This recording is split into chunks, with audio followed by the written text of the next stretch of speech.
Bismillahirrahmanirrahim. Tanda besar kiamat yang pertama adalah dukhon menyelimuti bumi.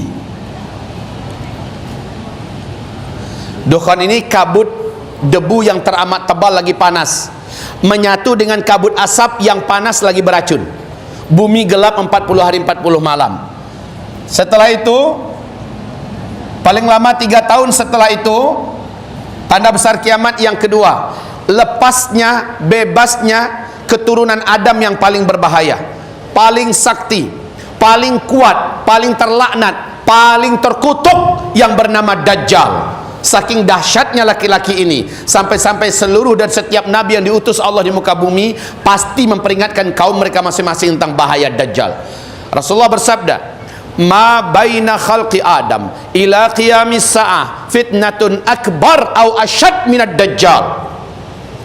Sejak bumi diciptakan, sejak Adam diciptakan sampai hari kiamat, tidak ada fitnah yang lebih hebat, tidak ada fitnah yang lebih berat, lebih dahsyat daripada fitnah Dajjal. Dajjal mampu melakukan hal-hal yang seluruh dukun semuka bumi tidak bisa buat.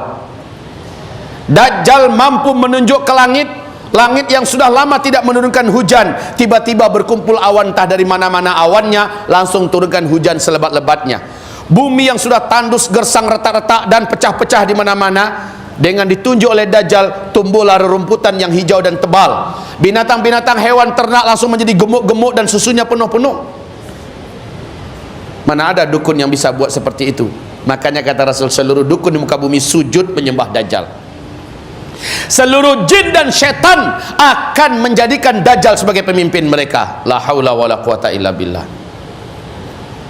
Tidak ada orang yang kuat berhadapan dengan Dajjal. Akan ada, kata Rasulullah, seorang lelaki yang merasa imannya sangat kuat, lalu dia mencoba bertemu dengan Dajjal. Dia keluar dari rumahnya, dia yakin dia tidak akan murtad kepada Allah dan dia tidak akan beriman pada Dajjal. Ketika mana dia berpapasan dan berpandang-pandangan dengan Dajjal, menguaplah imannya, ketarik imannya dan lepas. Lalu dia pun sujud menyembah Dajjal sampai matinya dia tetap kafir kepada Allah. Makanya Nabi haramkan kita jangan pernah jumpa Dajjal. Kalau kamu dengar Dajjal sudah sampai ke kota-kota kamu, awas ibu. Nabi mengatakan yang paling banyak menyembah Dajjal nanti dari kalangan umatnya adalah kaum wanita. Nabi mengatakan kalau kamu dengar dia sampai ke kota kamu, apapun yang terjadi, jangan pernah kamu datang kepadanya. Rasul perintahkan kepada laki-laki yang masih hidup ketika itu, hai kaum laki-laki, jika kamu dengar Dajjal sudah sampai ke kota kamu, pastikan istri kamu bawa ke rumah, ikatlah kakinya, ikatlah tangannya, dan tali ikatan itu tambatkan ke tiang-tiang rumah kamu. Carilah mak kamu, ibu kamu yang masih hidup, bawa ke rumah, ikat kakinya, ikat tangannya, dan tambatkan di tiang rumah. Cari anak-anak gadis kamu, karena yang paling banyak tersedot oleh magic dan sihirnya Dajjal. Ketika Dajjal masuk ke suatu kota, dia langsung sebarkan sihirnya, kekuatan sedotannya, magicnya, hipnotisnya, menyebabkan orang-orang lemah iman akan keluar dari rumah dan menuju ke titik di mana Dajjal berada. Saat mereka sampai di situ, mereka akan sujud, dan kata Rasulullah, siapa yang sujud kepada Dajjal, dia kafir kepada Allah. Walaupun Dajjal sudah pergi meninggalkan kotanya, orang ini akan tetap kafir sampai akhir hayatnya, dan dia akan kekal dalam neraka. Makanya tidak ada fitnah yang lebih hebat dan lebih berat daripada Dajjal. Dan ibu yang paling banyak hidup ketika itu. Oleh sebab itu Nabi mengajarkan di sini, di kitab ini, perhatikan baik-baik apa yang saya isyaratkan di kitab ini, zikir akhir zaman. Ada 6 petunjuk Nabi agar selamat dari Dajjal. Agar kamu selamat dari Dajjal, lakukan ini. 1, 2, 3, 4, 5, 6. Siapa yang melakukannya, dia akan terlindungi dan selamat dari Dajjal. Yang tidak tahu tentang langkah-langkah perlindungan ini, dia akan menjadi pengikut Dajjal. Dia akan kekal di dalam neraka selama-lamanya. Awas, Dajjal sudah dekat keluarnya. Ibu tahu syarat-syarat Dajjal keluar? Di dalam hadis sahih Imam Muslim, di dalam hadis sahih Imam Muslim, Rasulullah sallallahu alaihi wasallam bersabda, ada 2 tanda alam yang tidak bisa dibuat-buat, yang pasti akan terjadi menjelang Dajjal keluar. sebagai tanda bahwa Dajjal itu sudah keluar. Dua tanda alam ini, satu, apabila kebun kurma di Baisan sudah tidak berbuah, itu pertanda Dajjal akan keluar. Tahukah ibu di mana kebun kurma Baisan ini? Sekarang ini adanya antara Yordania dan Palestina. Buka di Google. Tahukah ibu bagaimana perkembangan kebun kurma Baisan ini sekarang? Ini hadis sahih Muslim loh, Bu. Rasulullah menyebutkan pada saat itu kamu akan bisa memastikan Dajjal akan keluar ketika kebun kurma di Baisan kurmanya tidak lagi berbuah. Ini tahun ke-5 masuk tahun ke-6, Bu.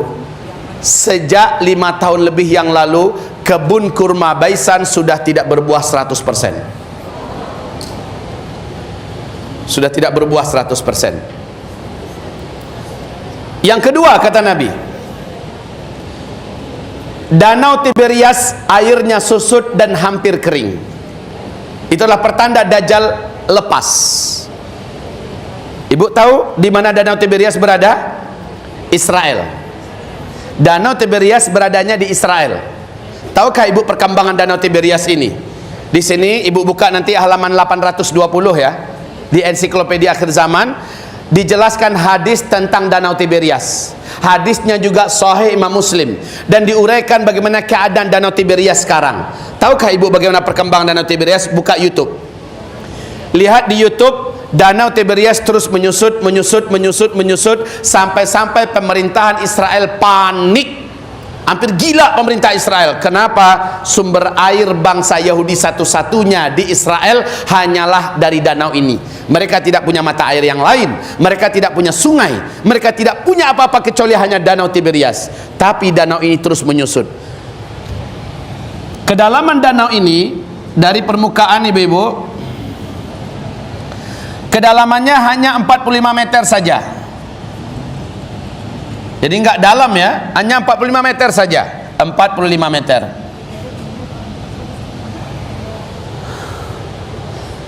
Sejak tahun, dan airnya enggak pernah susut sepanjang sejarah. Tapi sejak tahun 2003 sampai 2013, berapa tahun? Hanya 10 tahun, air danau ini telah susut 16 meter. 16 meter. Subhanallah, kalau hanya 45 meter kedalamannya, susut 16 meter, maknanya lebih 30%, enggak, lebih 30% telah susut. La haula wala quwata illa billah. Akhir tahun 2015, bagian yang paling menonjol dari dasar-dasar danau sekarang sudah kelihatan seperti pulau-pulau kecil. Sudah seperti ini.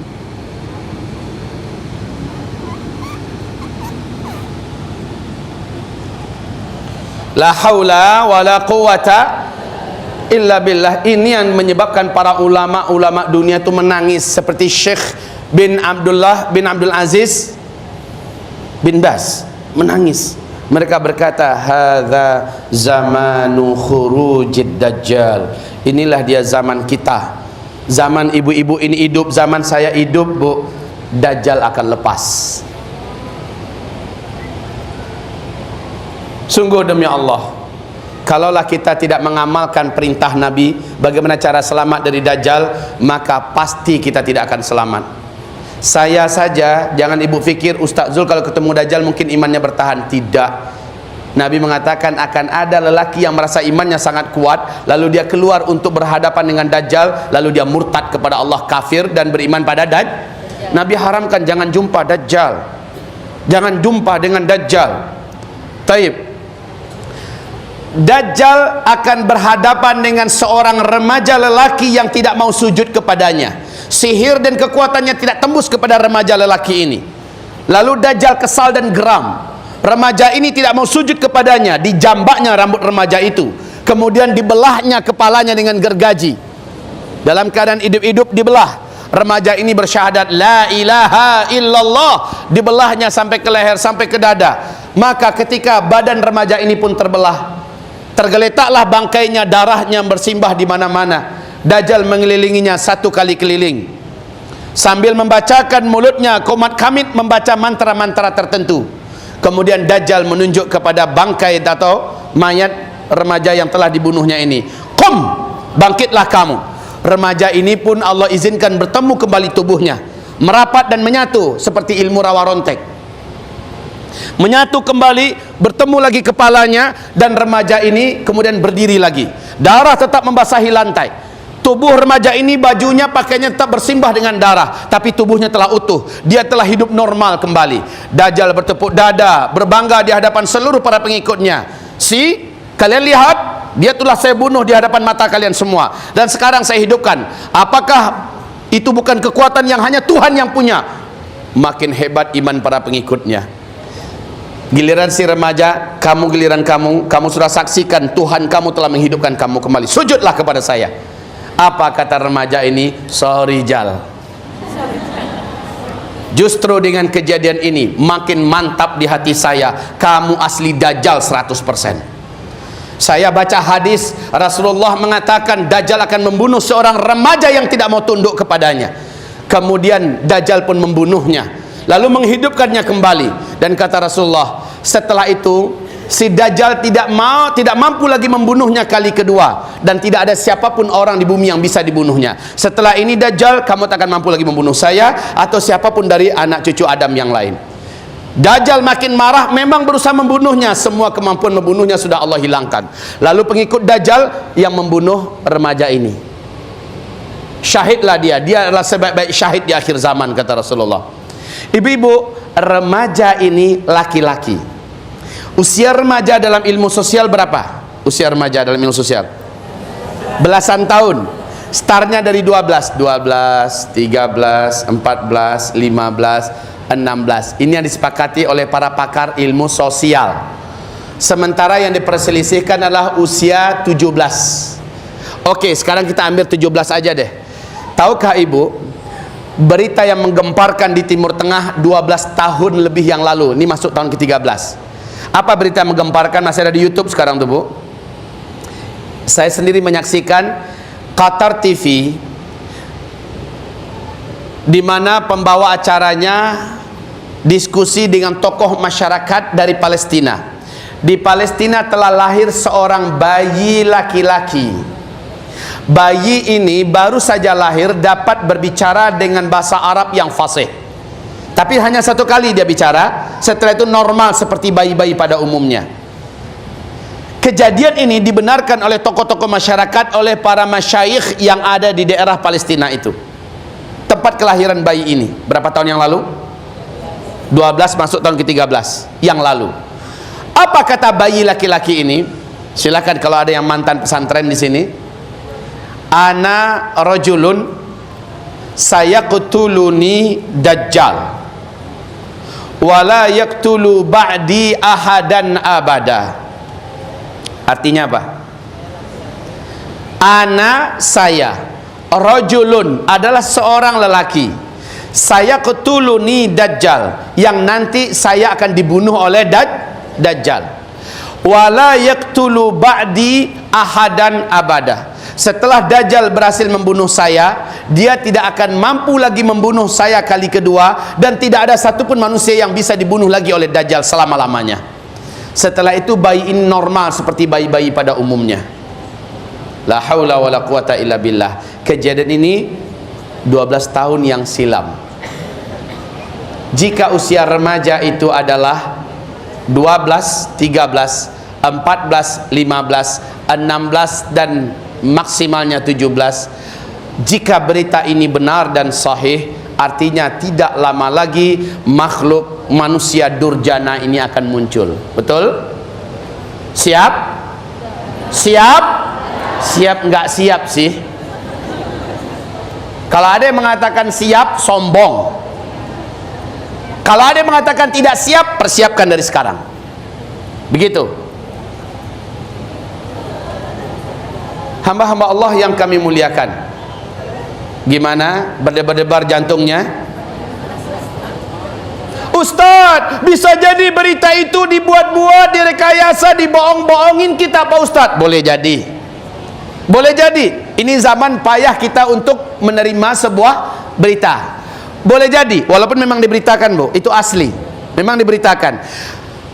Hanya siapa yang bisa mengarang-arang tentang Danau Tiberias? Ini realita, real. Siapa yang bisa mengada-adakan kematian pokok-pokok pohon kurma di kebun kurma Baisan hari ini? Sesuatu yang tidak bisa ditutup-tutupi, dunia tidak mampu menyembunyikan fakta ini. Dan hadisnya sahih, kemunculan Dajjal ditandai dengan mengeringnya tinggal sedikit air Danau Tiberias, dan danau ini terus susut. Tidak berbuahnya kebun kurma Baisan, sudah 5 tahun lewat, masuk tahun ke-6, kebun kurma Baisan tidak berbuah sama sekali. Ya Allah, ya Rabb. Makanya ibu-ibu yang kami muliakan, bersiap-siaplah untuk menemui hari-hari berat, di mana paginya ada umatku yang beriman, sorenya karena dahsyatnya fitnah Dajjal. Ini dilihat, sekali lagi saya ingatkan, di kitab ini tolong dilihat, Rasulullah mengatakan indikasi, ciri-ciri orang-orang yang ketika Dajjal nanti akan muncul sifatnya begini-begini, maka jika ada, dialah yang akan menjadi pengikut Dajjal. Ada 9 sifat-sifat calon pengikut Dajjal. Maaf, diantaranya salah satunya wanita. Dan wanita ini bukan sifat, tapi memang sudah ciptaan Allah. Wanita-wanita yang kuat imannya, yang tauhidnya benar, amal solehnya banyak sebelum Dajjal keluar. Hanya merekalah yang akan ditolong oleh Allah sehingga dia selamat dari fitnah Dajjal. Ibu-ibu, hamba-hamba Allah, Dajjal itu kayak apa sih bentuknya? Dajjal itu kata Rasulullah lebih pendek dari kamu.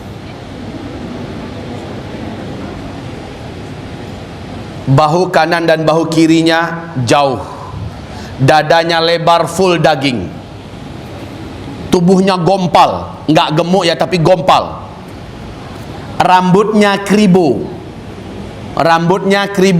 di sela-sela rambutnya ada rambut-rambut lurus seperti ijuk, bibirnya tebal, hidungnya besar dan seperti bengkak, kedua matanya seperti mau keluar dari rongganya.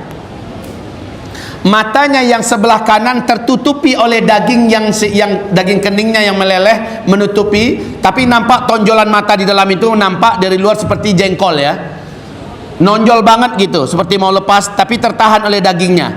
Daging ini nempel di pipinya, lalu bagian ujung dari daging yang meleleh di atas itu seperti jengger ayam. Jelek habis. Sementara bola matanya sebelah kiri kata Rasulullah seperti mau lepas, udah keluar betul ya, dan warnanya warna hijau kaca, berkabut ya, seperti warna hijau kaca dan berkabut. Bahu sebelah kanannya mereng, jadi satu tinggi satu mereng. Kalau ia berjalan, kamu akan dapat menyaksikan mata kaki kanan dengan mata kaki kirinya kata Rasulullah saling berjauhan, 2 jempol kaki kanan kiri ke kaki kirinya saling berdekatan. Udah kebayang bentuknya. Kalau secara fisik benar-benar sempurna, jelek tuh orang. Giginya juga berantakan, jorok. Ibu-ibu, hamba-hamba Allah, secara fisik begitu. Kemampuan Dajjal, kekuatan sihirnya menakjubkan. Gimana nggak kuat? Seluruh jin dan setan berkhidmat melayani Nabi Sulaiman. Jin-jin itu berkhidmat kepada Nabi Sulaiman nggak? Atas izin Allah, sehingga Sulaiman orang paling berkuasa di muka bumi. Betul tidak? Seluruh jin dan setan akan tunduk kepada Dajjal di akhir zaman. Dajjal kalau melihat ke arah kuburan, dia akan tunjuk saja kuburan itu, maka bangkitlah orang-orang yang dulu pernah hidup, yang dikuburkan di kuburan itu. Tetapi bangkitnya bukan dalam bentuk mayat-mayat hidup, enggak.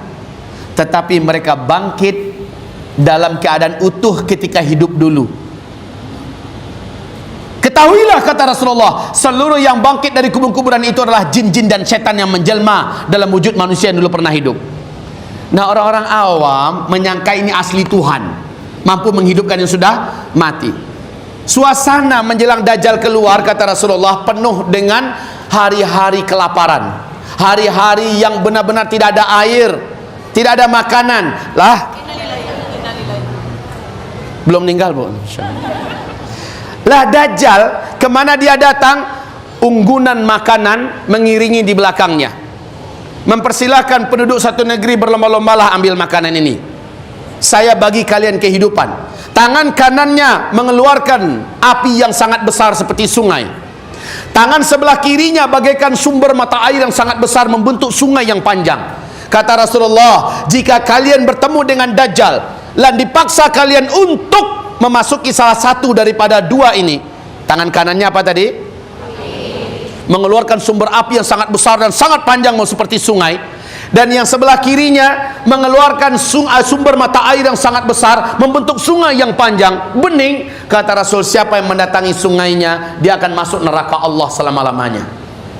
Lah orang kehausan, sudah hampir 3 tahun tidak ketemu air, orang kehausan, maka mereka akan nyebur ke sungainya Dajjal. Siapa yang datang ke apinya, dan Nabi merintahkan, datanglah kamu ke apinya Dajjal. Siapa yang datang ke apinya Dajjal, masukkanlah kepalanya, lalu masukkanlah badannya ke dalam api itu, maka minumlah kalian sepuas-puasnya. Di dalam api itu ada air. Siapa yang masuk ke dalam api itu, dia akan minum air yang ada di dalam api itu, dia akan masuk surga, dia akan syahid di situ. Tidak merasakan kematian yang seperti kayak kebakar itu, enggak. Minum airnya, meninggal sudah. Tapi dari luar kelihatan seperti api. Awas ibu, kalau nggak dengar ini ceramah, kalau ibu nggak baca nih kitab, ibu nggak akan tahu rahasia besar yang diceritakan Nabi Shallallahu Alaihi. Maka saya katakan kajian ini hampir-hampir langka dan tidak pernah ibu dengarkan dari mana-mana. Selanjutnya, setelah Dajjal keluar, tidak lama ya, tanda besar kiamat yang ketiga, Nabi Isa turun, Dajjal pun dibunuh. Setelah Dajjal dibunuh, tanda besar kiamat pun terjadi yang keempat, keluarnya bangsa pembunuh dari keturunan Adam yang disembunyikan dan dipenjarakan oleh Allah, hanya akan keluar di akhir zaman. Bangsa ini Allah ceritakan dalam surat Al-Kahfi, dinamakan dengan Ya'jud dan Ma'juj. Jumlah mereka sangat banyak. Mereka sampai nggak ke Indonesia nanti? Jawaban yang paling benar adalah Allahu a'lam. Tapi dalam hadis nanti tolong baca kajian saya di Az-Zikra, Majelis Az-Zikra di Sentul. Saya kan 10 Ramadan terakhir dikontrak di sana untuk memberikan kajian duha secara rutin tiap hari, dari jam 9 sampai zuhur setiap hari. Saya uraikan tentang Dajjal secara luas. Insya Allah sudah ada di YouTube sekarang. Sayang ibu nggak punya rezeki, kemarin ini saya bawa kaset lengkap tentang 10 tanda besar kiamat, lengkap. Sayang di Telkomsel Pusat langsung habis. Ya, ibu belum ada rezeki, ibu buka YouTube aja deh. Insya Allah nanti kita akan cetak 10.000 set supaya umat dapat mendengarkan tiap sebentar dan bisa dibagikan pada yang lain. Ibu-ibu hamba-hamba Allah yang kami muliakan, Ya'jud Ma'jud dibinasakan oleh Allah. Setelah itu manusia masuk ke masa-masa aman. Ya. Manusia masuk ke masa-masa aman, di mana ciri khas masa aman ini tegaknya kembali khilafah Islamiyah. Itu ayat yang tadi kita baca ya. Dunia kembali dipimpin oleh khilafah Islamiyah. Yang menjadi khalifahnya siapa? Al-Mahdi. Al-Mahdi. Kata Rasulullah, masa-masa aman ini benar-benar aman, Bu. Nggak ada perang di muka bumi, tidak ada perampokan, tidak ada penipuan, tidak ada maling, tidak ada pembunuhan, tidak ada sogok menyogok, tidak ada kejahatan. Karena kata Rasulullah, pada masa-masa aman ini Allah angkat dari dada manusia kebencian, permusuhan, keinginan perang. Bahkan hewan-hewan buas Allah hilangkan kebuasan mereka. Kalian akan temukan nanti pada masa-masa aman ini, kata Rasulullah, seorang gadis kecil lari-lari mengejar singa dewasa yang garang. Tapi singa itu lari-lari, dikejar oleh gadis kecil. Seorang anak bayi yang masih merangkak bermain-main dengan ular gurun Sahara yang hitam dan besar. Ular itu ngenyot apa ya? Si anak bayi laki-laki ini memasukkan tangannya ke dalam mulut ular, cuma dikomot-komot doang. ya, enggak digigit, bisa ular pun Allah angkat. Saking amannya ketika itu, seorang wanita akan berjalan kaki seorang diri, berjalan kaki seorang diri dari Hadramaut menuju ke Makkah Al-Mukarramah melaksanakan ibadah haji tanpa muhram, tanpa rombongan, jalan kaki siang malam, pergi dan pulang sendirian, aman, tidak ada yang merampoknya, tidak ada yang memperkosanya di jalan, tidak ada yang mengganggunya, aman. Kenapa? Karena Rasulullah menyebutkan pada masa kelima ini, pada masa ini, masa-masa aman ini, jumlah lelaki dibandingkan wanita adalah 1:50. Kemana perginya kaum laki-laki? Perjalanan menuju terjadinya dukhon dajjal ini, sangat banyak lelaki di muka bumi yang Allah wafatkan, sangat banyak. Saya akan uraikan nanti. Waktu kita panjang, saya dengar waktu kita sampai zuhur, betul? Siap enggak? Alhamdulillah. Tapi udah pada makan pagi tadi semua kan? Ya, ini syarat penting. Sebabnya pembahasannya makin lama makin menegangkan. Kalau nggak sarapan nanti takut nanti jantungnya lemah. Ada yang pingsan di tempat kan jadi masalah. Baik, kita lanjutkan hamba-hamba Allah yang kami muliakan. Ini masa-masa aman, dan masa aman ini kata Rasulullah nggak lama, paling lama hanya 9 tahun. Kata Rasulullah dari 7, 8 atau paling lama 9 tahun saja masa-masa aman ini. Masa aman ini pun berakhir. Gimana cara berakhirnya? Nah ini ya, berakhir masa aman ini. Saya akan jelaskan nanti kenapa berakhir.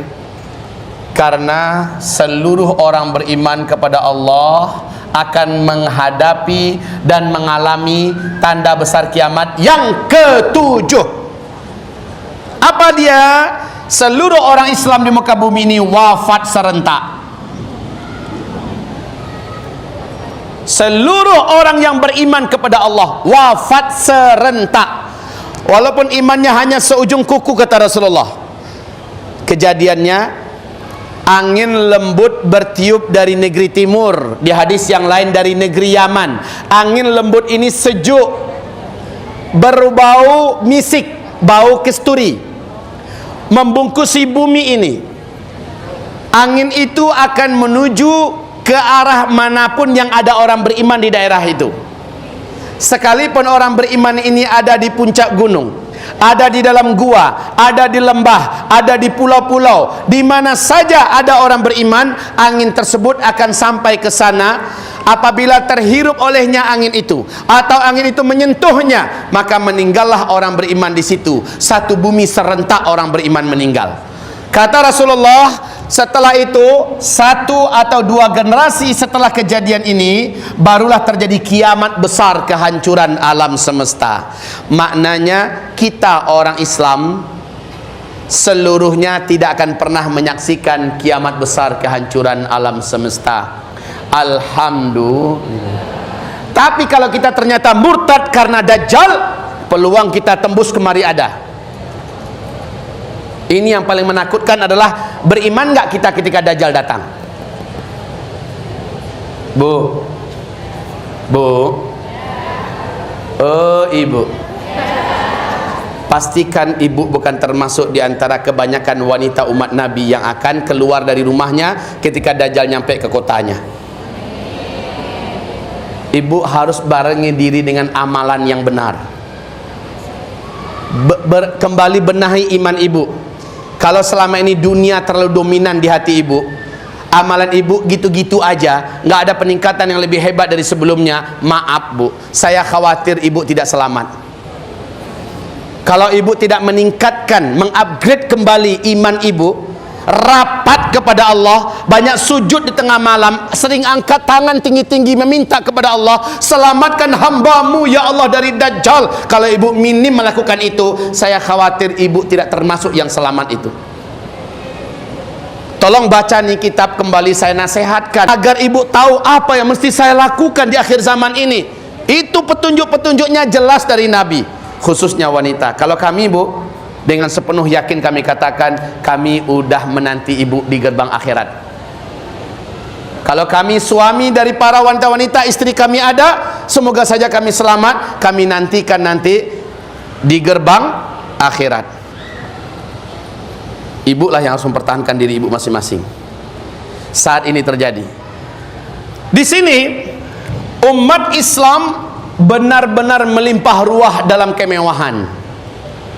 Di fase setelah Ya'juj Ma'juj ya, umat Islam melimpah ruah dalam kemewahan. Kata Rasulullah, emas melimpah ruah di gudang-gudang penyimpanan. Sang khalifah mempersilahkan siapapun rakyatnya yang perlu emas, ambil berapa suka. Masya Allah.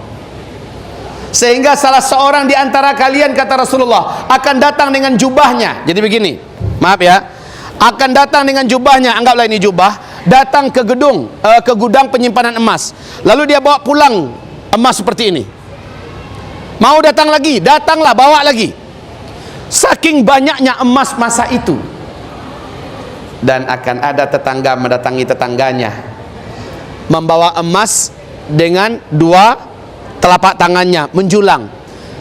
Dia datang, Pak, Bu, ini hadiah dari saya, silahkan terima. Apa kata ibu? Kamu memang tetangga yang baik, orang yang baik. Tapi minta maaf, di dapur saya tuh ada 3 karung emas, mau diapain? Syukron dah, terima kasih banyak. Kalau sekarang hanya gara-gara anting-anting satu mau perang, ya kan? Gara-gara hanya cincin satu mau putus tali silaturahim. Tapi masa ini nggak ada kayak gitu. Oke, ibu-ibu, pada masa ini terjadi 3 tanda besar kiamat. Pada masa-masa aman terjadi 3 tanda besar kiamat. Tanda kiamat yang keberapa di sini? Kalau ini keempat, berarti tanda besar kiamat kelima dong. Tanda besar kiamat kelima adalah matahari terbit dari sebelah barat. Ya, saya singkat dengan MTB saja. Matahari terbit dari sebelah barat. Benar-benar fisik matahari ini. Tolong baca nanti zikir akhir zaman, di kitab zikir akhir zaman ada hadis sahih Imam Muslim. Nabi mengatakan benar-benar fisik matahari ini akan muncul di sebelah barat. Tapi munculnya hanya sekali saja, setengah hari saja. Ya. Sebelum kemunculannya, kalian di bumi merasakan malam yang sangat panjang, seperti 3 malam berturut-turut. Kemudian kalian dikejutkan dengan kemunculan matahari di sebelah barat. Setelah itu banyak orang-orang yang pengen tobat, tapi Allah sudah tutup pintu tobat. Banyak orang-orang yang ingin masuk Islam, Allah sudah tidak terima syahadat mereka. Seluruh Al-Quran di muka bumi, mana Al-Quran ibu pinjam? Mana Al-Qurannya, mushafnya? Ya, ini bu. Seluruh Al-Quran di muka bumi, saat matahari telah terbit dari sebelah barat, kata Rasulullah, kalian ingin merujuk dan melihat kembali kepada Al-Quran. Seluruh Al-Quran sudah tinggal lembaran-lembaran putih tanpa ada ayatnya. Di malam yang panjang itu, seluruh tulisan naik ke atas. Bahkan orang yang hafal Al-Quran hilang semua hafalannya, naik ke atas. Orang yang hafal Al-Fatihah sekalipun, Qul Huwallahu Ahad sekalipun, naik ke atas, hilang semua hafalannya. Ketika matahari telah terbit dari sebelah barat, sudah tidak ada lagi Al-Quran di muka bumi. Saat itu kalian akan dapati Quran kalian lembaran-lembaran putih, kertas-kertas yang sudah tidak ada lagi ayat-ayatnya. Subhanallah, ini mukjizat nubuat ya. Padahal zaman Nabi sudah kertas belum? Belum. Subhanallah, ketika Nabi mengatakan akan tinggal kertas-kertas putih, maka ini mengisyaratkan bahwa nanti di akhir zaman manusia akan menemukan kertas, dan Al-Quran dituliskan di atas kertas. Subhanallah. Baik ibu-ibu, matahari terbit dari sebelah barat, hanya sehari aja, dan itu pun setengah hari.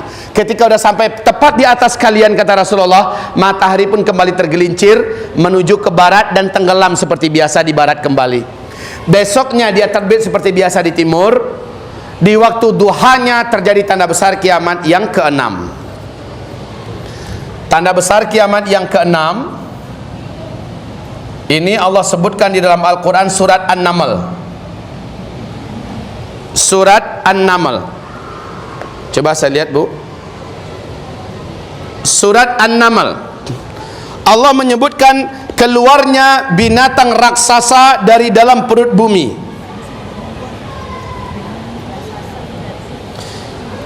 Binatang raksasa ini berkaki banyak dan dapat berbicara dengan bahasa manusia, bahasa Arab Fusha. Binatang ini membawa cincin Nabi Sulaiman dan tongkat Nabi Musa alaihi salam. Surat yang ke-27,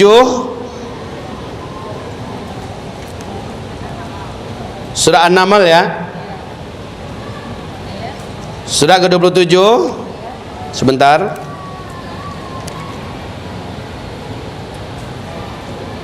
Ayat 82.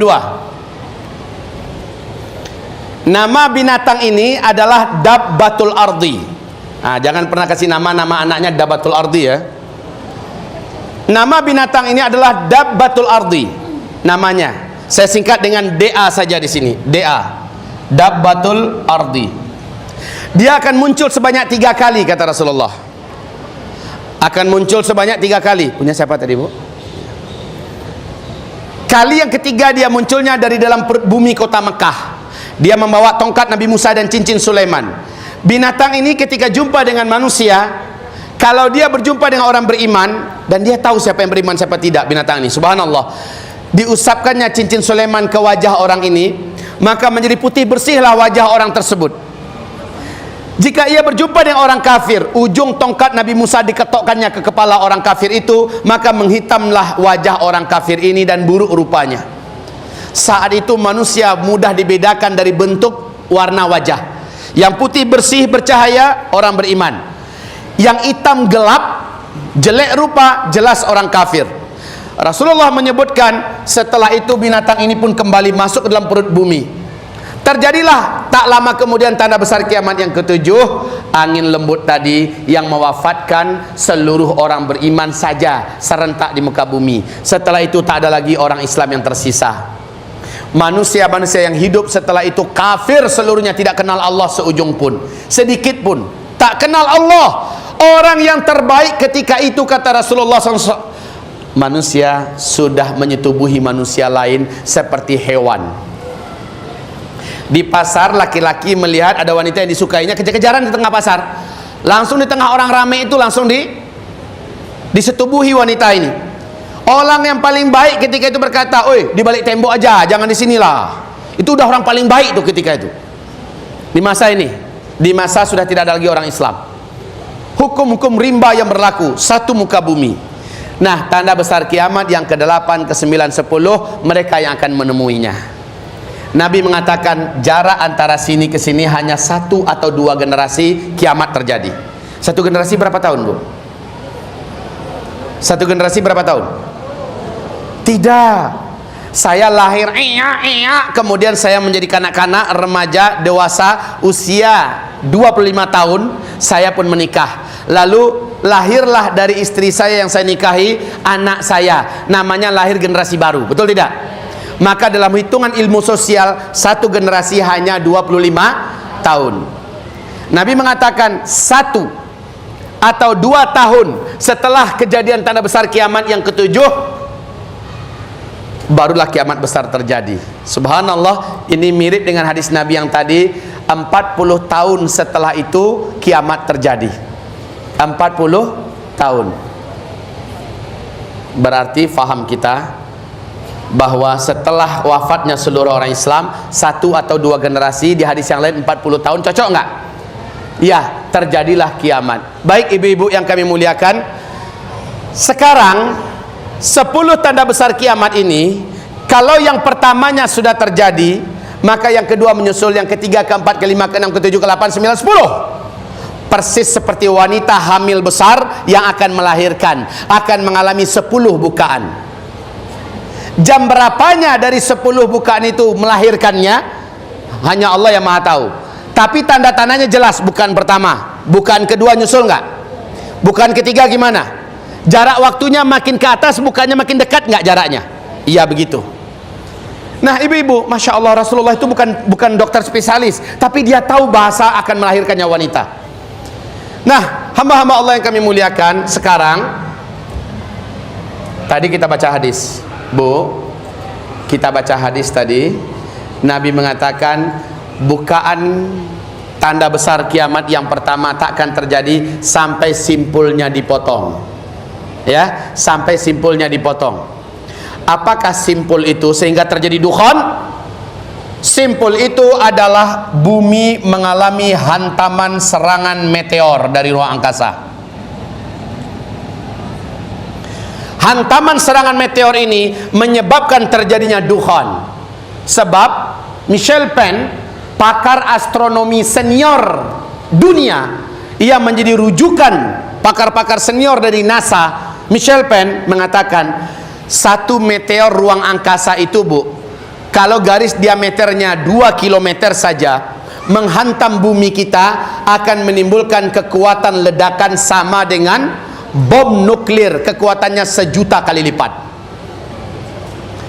Kalau jatuhnya di laut kita, jatuhnya meteor itu di laut kita, kekuatan ledakannya sama dengan 1.000.000 kali lipat bom nuklir, akan menimbulkan gelombang tsunami setinggi 230 meter. Kebayang nggak? Kekuatan laju air tsunami itu 250 meter. Maaf, 250 km per jam. Kuatnya, tingginya 230 meter. Tsunami di Aceh berapa tingginya cuma?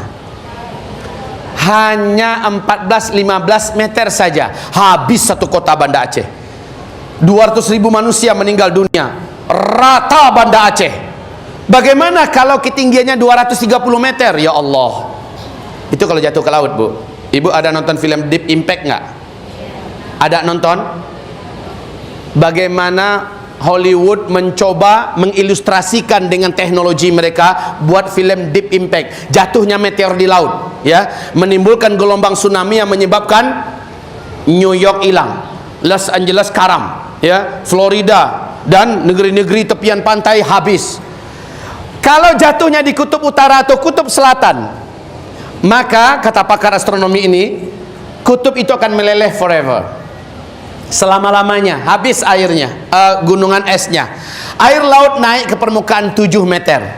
Kota-kota besar yang dibangun di tepi pantai akan hilang, termasuk Jakarta. Ini masih Jakarta enggak? Masih ya? Enggak ya? Oke. Termasuk apa enggak? Untuk menyenangkan hati bilang aja enggak.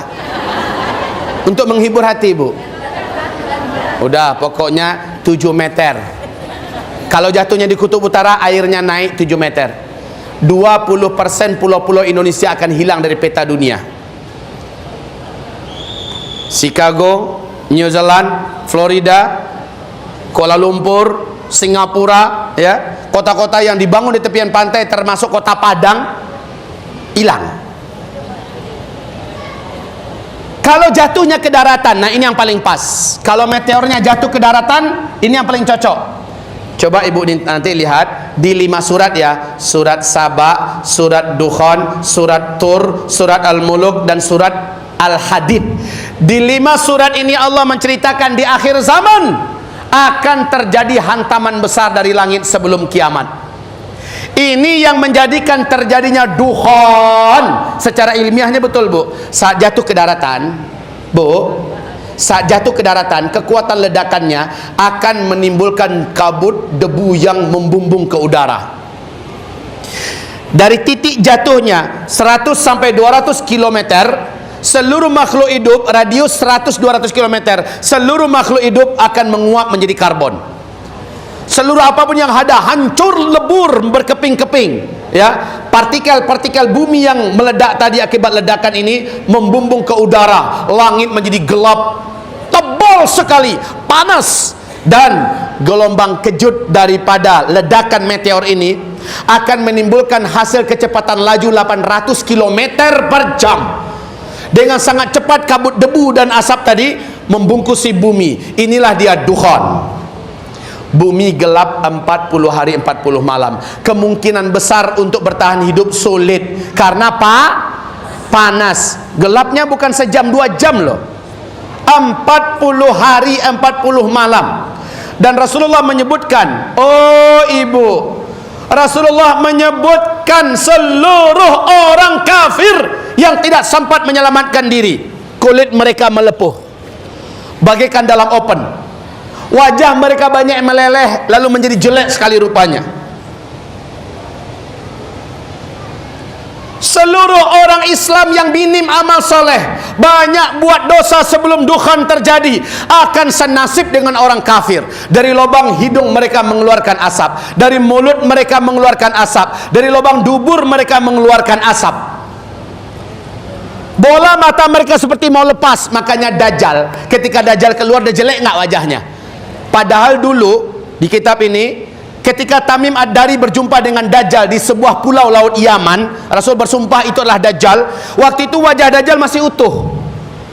Berarti jeleknya Dajjal setelah dukhan. Dajjal aja begitu kuat dan sakti, nggak mampu selamat dari dukhan.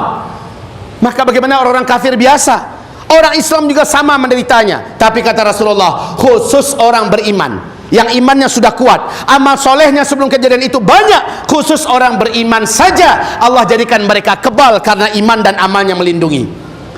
Ketika dukhan selesai, matahari kembali nampak, saat itu orang-orang beriman hanya seperti terserang flu dan demam saja. Sementara orang-orang kafir saat masih hidup, mereka seperti zombie-zombie berjalan. Hidup tapi udah jelek.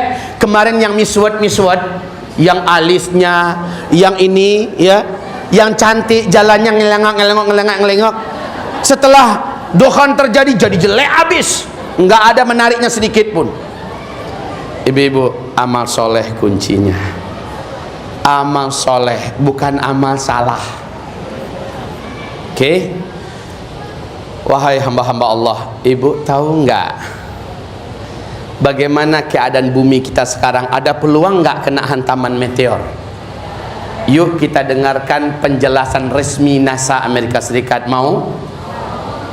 Kita dengarkan penjelasan mereka setelah berikut ini. Setelah minum. Bismillah.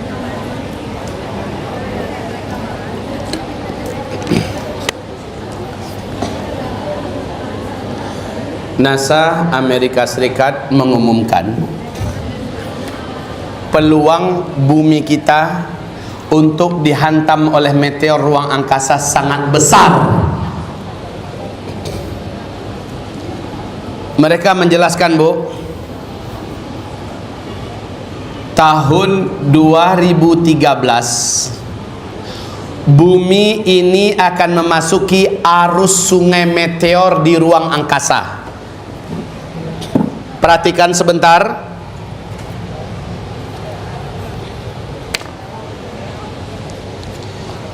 Tahun 2013 ini arus sungai meteor di ruang angkasa.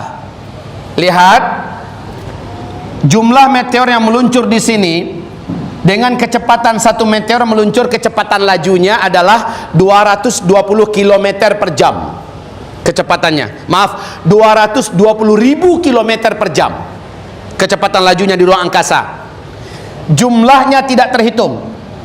Nah, bumi kita, kata NASA Amerika Serikat, masuk ke arus sungai ini 2013 mulai masuk.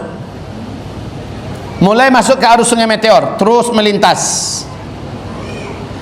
Bumi kita baru lepas dari arus sungai meteor ini akhir 2016. Akhir 2016. Sekarang New Wise, anak perusahaan NASA Amerika Serikat, memberikan pengumuman yang mengejutkan bahwa saat ini menuju ke arah bumi sejumlah 12.464 meteor yang garis diameternya rata-rata di atas ratusan meter. Padahal satu saja meteor itu jatuh menghantam bumi, petaka besar bagi penduduk bumi sudah. Yang terjadi, Bu, subhanallah, benar ya, tahun 2013 meteor pertama masuk menjebol pertahanan lapisan bumi kita. Jatuhnya di Siberia, Rusia. Ingat nggak? Tanggal berapa? Kalau ada yang ingat tanggal berapanya, saya kasih hadiah. Jangan buka YouTube. Dan nggak boleh tanya Mbah Google. Meteor pertama jatuh tanggal berapa, bulan apa? Tahunnya pasti tahun 2013. Saya kasih hitungan 5. 1, 2, 3. Berapa? Belum benar. Ini kitab siap sebagai hadiahnya. Cepat. 1, 2, 3, 4. Belum ada yang benar. 4,5. 5. Udah nggak benar juga. Meteor yang pertama, Ibu. Nah, sekarang udah boleh buka Google. Udah boleh buka YouTube. 14 Februari. Meteor pertama menembus bumi. Jatuhnya di Siberia, Rusia. Berat meteor itu 10.000 ton. Menghancurkan lebih 30.000 gedung dan rumah kaca. Menimbulkan korban 1.200 manusia. Apa? 15 Februari. Nah, beda sehari. Ibu-ibu yang kami muliakan, ini yang pertama ya, jatuhnya di Siberia, Rusia. Korban 1.200. Padahal meteornya kecil loh itu. Yang kedua, jatuh di Argentina 14 April. Masih tahun 2013. Nggak pernah loh sepanjang sejarahnya waktu yang berdekatan meteor banyak yang masuk. Memang benar, karena bumi kita sudah ada di tengah arus sungai meteor. Peluang bumi kita dihantam meteor itu ada. Oke. Yang kedua, 14 April di Argentina. Nasib baik di malam hari ini, hari Minggu sedang ada konser musik raksasa di Argentina. Meledaknya di atas langit udara negara Argentina. Beberapa detik 8 kota langsung terang benderang. Meteor yang ketiga di tahun yang sama jatuh di Los Angeles tanggal 7 November. Jangan main-main bahwa bumi kita ada di tengah arus sungai meteor sekarang. Peluang kita mengalami hantaman meteor sebagai pembuka pintu, sebagai pintu pembuka atau simpul yang diputus adalah meteor ini sangat besar peluangnya. Meteor yang ketiga jatuhnya di Los Angeles. Nah, 2014, 2015 bumi kita dengan di malam hari dengan gampang melihat ratusan ribu meteor melintas-lintas di atas langit kita. Asal tidak berawan, ibu bebas melihat, Bu. Saking banyaknya lintasan meteor yang alhamdulillah belum kena ke bumi kita. Tapi ini 2016, ini adalah akhir. Saya tidak mengatakan tahun ini akan terjadi hantaman meteor, tetapi ada analisa dari New Wise, lebih dari 12.464 meteor yang sedang menuju bumi sekarang. Besarnya ratusan meter garis diameternya masing-masing. Satu saja masuk ini udah berbahaya untuk bumi, Bu. Inilah rahasia kenapa Amerika telah mempersiapkan bunker yang keenamnya di akhir tahun 2012. Ibu tahu bunker? Ruangan yang sangat besar di bawah tanah. Yang Amerika punya ini start kedalamannya 30 meter terus sampai 300 meter kedalamannya. Satu bunker ini dapat menampung manusia sebanyak 500.000 manusia. Dan telah dipersiapkan di dalamnya seluruh fasilitas hidup yang dapat dimanfaatkan selama 1 tahun untuk 500.000 manusia. Amerika telah menyelesaikan bunker ke-6-nya akhir 2012. Sebab apa? Mereka sudah punya hitung-hitungan awal 2013 bumi kita mulai masuk arus sungai meteor. Peluang bumi kita mengalami hantaman meteor ada. Dan yang lebih hebat, mereka pasti membaca Al-Quran. Mereka pasti baca Al-Quran, karena dalam Al-Quran Allah menggambarkan di akhir zaman bumi akan mengalami hantaman serangan meteor. Makanya banyak film-film mereka yang mengarahkan kepada seperti Armageddon, seperti Deep Impact, seperti Kiamat 2012. Bukan main-main. Mereka telah mempersiapkan itu dengan ilmu. Ibu tahu nggak, saya kemarin di Azikra, kami semuanya terkejut membaca hadis Nabi.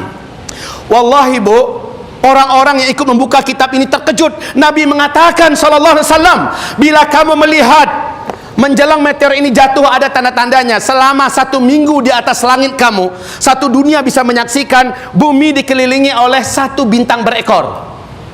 Selama 1 minggu. barulah hantaman meteor terjadi. Bila itu telah kamu saksikan, kata Rasulullah SAW, kamu wajib mempersiapkan makanan yang bisa bertahan selama 1 tahun. Dan ini Amerika yang buat. Mereka pasti baca hadis ini. Mereka sudah persiapkan untuk 1 bunker bisa bertahan makanan selama 1 tahun untuk 500.000 manusia. Dan siapa yang berhak masuk ke bunker itu sudah diputuskan orang-orangnya dari sekarang oleh kaum Illuminati. Biayanya mahal luar biasa, tapi orang-orang terpilih. Ibu-ibu, hamba-hamba Allah yang kami muliakan, Amerika sudah 3 bunker raksasanya, Rusia 3 bunker raksasanya, Inggris telah membuat bunker, Jerman telah membuat bunker, Belanda pun telah mempersiapkan bunkernya, Australia punya, bahkan tetangga kita yang dikuasai sepenuhnya oleh Yahudi, Singapura, telah pun 10 tahun yang lalu mempersiapkan 1 bunker raksasa mereka yang dapat menampung 250.000 manusia. Indonesia ada punya belum?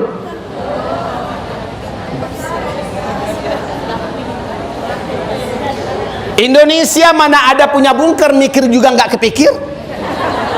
Penguasanya asik-asik urusan-urusan begaduh aja, korupsi sana sini. Hah? Ya Allah. Ayo, kenapa? Mereka yakin bumi kita akan mengalami serangan meteor. Oke, sekarang saya bacakan hadis. Yang udah punya kitab ini, tolong dibuka halaman 295. Di kitab ini Nabi menjelaskan hadis tentang bumi mengalami serangan meteor. Dampaknya banyak tenggelamnya negeri-negeri, banyak perubahan bentuk terjadi. Fi hadhil ummah, pada umat ini nanti akan terjadi banyak serangan meteor, perubahan bentuk dan tenggelamnya kota-kota dan negeri-negeri. 3 hal ini terjadi. Saya ulangi, Bu. Pada umat ini nanti di akhir zaman, sebelum kiamat, akan terjadi banyak penenggelaman negeri-negeri, hujan meteor dan perubahan bentuk. Sahabat bertanya, "Wa matadzaka ya Rasulullah?" Kapankah itu akan terjadi wahai Rasulullah? Rasul menjawab, apabila pada umatku sudah terjadi kecintaan dan kegilaan dalam 3 hal. 1. Ibu, silakan Ibu lihat yang 3 ini udah ada enggak pada umat Nabi? 1. Idza zaharatil qainat, apabila penyanyi-penyanyi wanita sudah bermunculan di mana-mana. Sudah apa belum? Yang kedua, wal ma'azif, apabila umatku sudah menghalalkan dan menyenangi, menyukai musik dan alat-alat musik. Sudah apa belum? Kita termasuk enggak?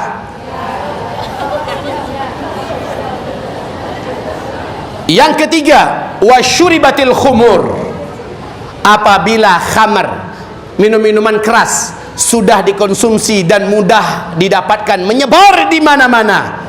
Sudah apa belum? Maka ciri-ciri bumi akan mengalami hantaman meteor sudah memenuhi syarat. Awas ibu-ibu, udah dekat banget. Saya nggak tahu tanggal berapa pastinya, bulan berapa, apakah tahun ini, karena ini sudah di penghujung 2016. Bukan berarti kita 2016 lalu jadi aman, belum tentu.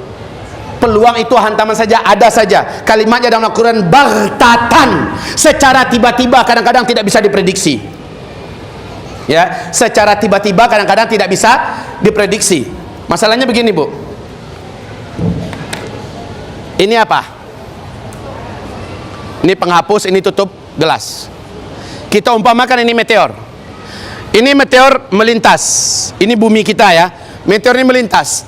Yang ini juga meteor melintas, ya, bergerak dengan kecepatan kelajuan tinggi. Meteor ini kan ada peluang sesamanya beradu di udara, ya kan? Menurut hitung-hitungan nggak kena ke bumi kita. Ini bumi ini. Menurut hitung-hitungan mungkin nggak kena. Tapi bisa jadi ini kayak orang main apa namanya? Biliar. Yang ini kena lagi yang lain, ya. Lalu saling beradu. Bisa jadi ini terhantam kemari dan ini larinya ke bumi. Bisa jadi, dan itu tidak bisa diprediksi oleh NASA, oleh peralatan canggih dan teknologi canggih. Oleh karena itu, wahai ibu-ibu, karena Allah mengatakan baghtatan, secara tiba-tiba, artinya boleh jadi tanpa bisa diprediksi. Dengan itu perlu ibu persiapkan apa saja. Setidak-tidaknya ada 1 minggu, kata Nabi. Di hadis yang lain, paling cepat 3 hari. Melintas di langit seluruh bumi ini, dan setiap negara bisa menyaksikan ke langit ada bintang berekor atau semacam meteor, komet atau apa keliling bumi, muter-muter. Ibaratnya itu isyarat bagi penduduk bumi, awas, habis ini akan ada hantaman meteor. Alhamdulillah ada peringatan awal. Tapi ini yang akan tahu hanyalah umat yang mau ngaji. Kayak ibu-ibu ini mau ngaji, jadi tahu. Nabi perintahkan persiapkan makanan yang bisa bertahan selama 1 tahun. Mulai dah mikir ikan asin. Ikan asin kayaknya tahan itu. Kalau orang Padang mikir rendang, gimana bisa 1 tahun ya? Daging yang diawetkan macam-macam. Hah? Mulai kepikir ada yang masukkan ke kulkas ya? Iya. Bu. Sesuatu belum saya sampaikan di sini. Dan ini ibu paling tidak suka mendengarnya. Apa sesuatu itu? Ya. Rasulullah menyebutkan setelah kejadian dukhon, meteor menghantam bumi, dukhon terjadi, kalian semua sudah hidup dan tidak bisa menikmati lagi teknologi. Teknologi musnah selama-lamanya. Subhanallah, pernyataan Nabi ini dibenarkan oleh pakar-pakar astronomi dunia. Mereka mengatakan meteor ruang angkasa ini punya potensi menghilangkan semua teknologi yang ada di bumi. Karena meteor ini mengandung siderit tulisannya, ya. Meteor ini mengandung siderit, yaitu kandungan zat besi. Apabila dia menghantam atmosfer bumi kita, maka pergesekannya yang kuat menembus pertahanan lapisan bumi atmosfer ini menimbulkan medan magnet yang sangat kuat. Akibatnya seluruh besi-besi dan logam yang ada di bumi terinduksi. Mobil kita yang mesinnya dari besi sudah menempel dan lengket antara satu dengan yang lain karena terinduksi oleh medan magnet yang sangat kuat ini. Nggak bisa lagi di starter mobilnya. Pesawat juga nggak bisa terbang. Kapal selam, kapal layar, kapal semuanya yang menggunakan teknologi yang menggunakan mesinnya dari besi dan logam nggak bisa berfungsi. Pabrik-pabrik, industri-industri mati seluruhnya. Kaum muslimin, muslimat, hamba-hamba Allah. Selanjutnya kata Rasulullah sallallahu alaihi wasallam, semua yang dipakai dari energi yang disebut dengan kahraba, dan ini adalah pakar mengatakan seperti Kak Michel Penn, bukan pernyataan Nabi hanya global saja, tidak ada teknologi. Michel Penn menyatakan saat siderit tadi dengan getaran yang kuat menembus atmosfer kita, dia pun menimbulkan gelombang elektromagnetika yang sangat tinggi yang berdampak membuyarkan dan menghancurkan semua signal serta memadamkan seluruh listrik satu muka bumi forever, selama-lamanya. Jet-jet ibu yang canggih-canggih sekarang nanti udah nggak ada lagi sinyalnya. Listrik yang bisa kita pakai melakukan menerangi mana-mana, yang dipakai untuk TV, untuk internet segala macamnya sudah nggak ada. Nah, maka setelah matahari kembali nampak, dukhon selesai, tidak ada satupun teknologi di bumi yang bisa ibu pakai. Ibu kebayang nggak betapa stresnya kita hidup, Bu? Kemana-mana kita mengandalkan sepeda motor, mobil, pulang kampung naik pesawat. Yang tinggal di apartemen tinggal naik lift turun naik, ya kan? Lah banyak penyakit. Ibu pergi ke rumah sakit buka nggak? Kenapa? Peralatan yang ada di rumah sakit mengandalkan teknologi musnah. Ibu punya simpanan di bank, ayo yang punya fulus, yang punya fulus, ibu punya ini udah dekat loh, Bu, udah dekat loh, Bu. Ini bukan nanti. Makanya ibu nggak boleh pulang. Kalau ibu pulang, insya Allah stres yang pulang. Saya akan beri kunci kepada ibu sehingga ibu pulang penuh dengan percaya diri dan gagah. Ibu tahu mau buat apa nanti. Ya, semangat hidup ibu menyala-nyala. Setelah ada kuncinya nanti saya sampaikan. Ya, yang jelas sekarang saya buat ibu lemas dulu. Udah mulai menunduk nih.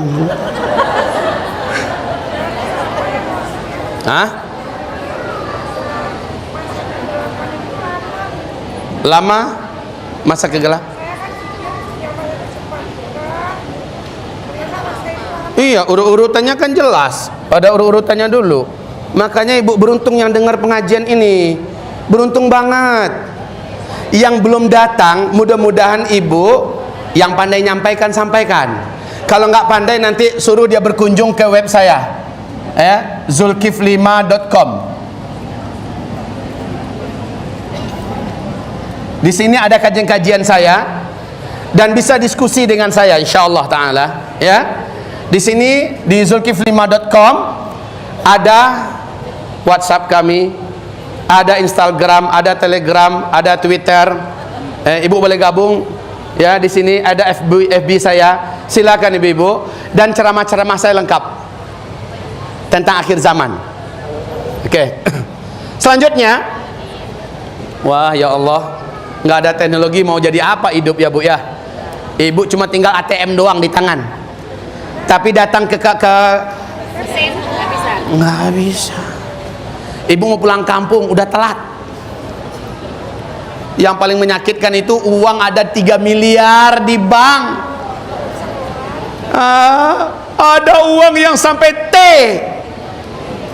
Mobilnya cakep, ada 4 di rumah, keren-keren, harganya mahal, udah jadi besi rongsokan yang nggak bisa lagi dibawa. Di Keulen juga siapa yang mau beli? Sudahlah bu, ketika itu memang manusia luar biasa, banyak yang putus asa hidup. Oke. Ibu nggak ngikut dari awal sih. Saya kan tadi sudah menyampaikan tidak ada penyebutan tahun di sini kan? Ya, sepakat? Yang penting tanda-tandanya itu yang paling penting. Dan yang penting itu bukan meresahkan tahun berapa ya. Mungkin nggak tahun ini, mungkin nggak tahun depan. Maybe yes, maybe no. Mungkin saja dalam waktu dekat, dan mungkin saja agak tertunda beberapa saat.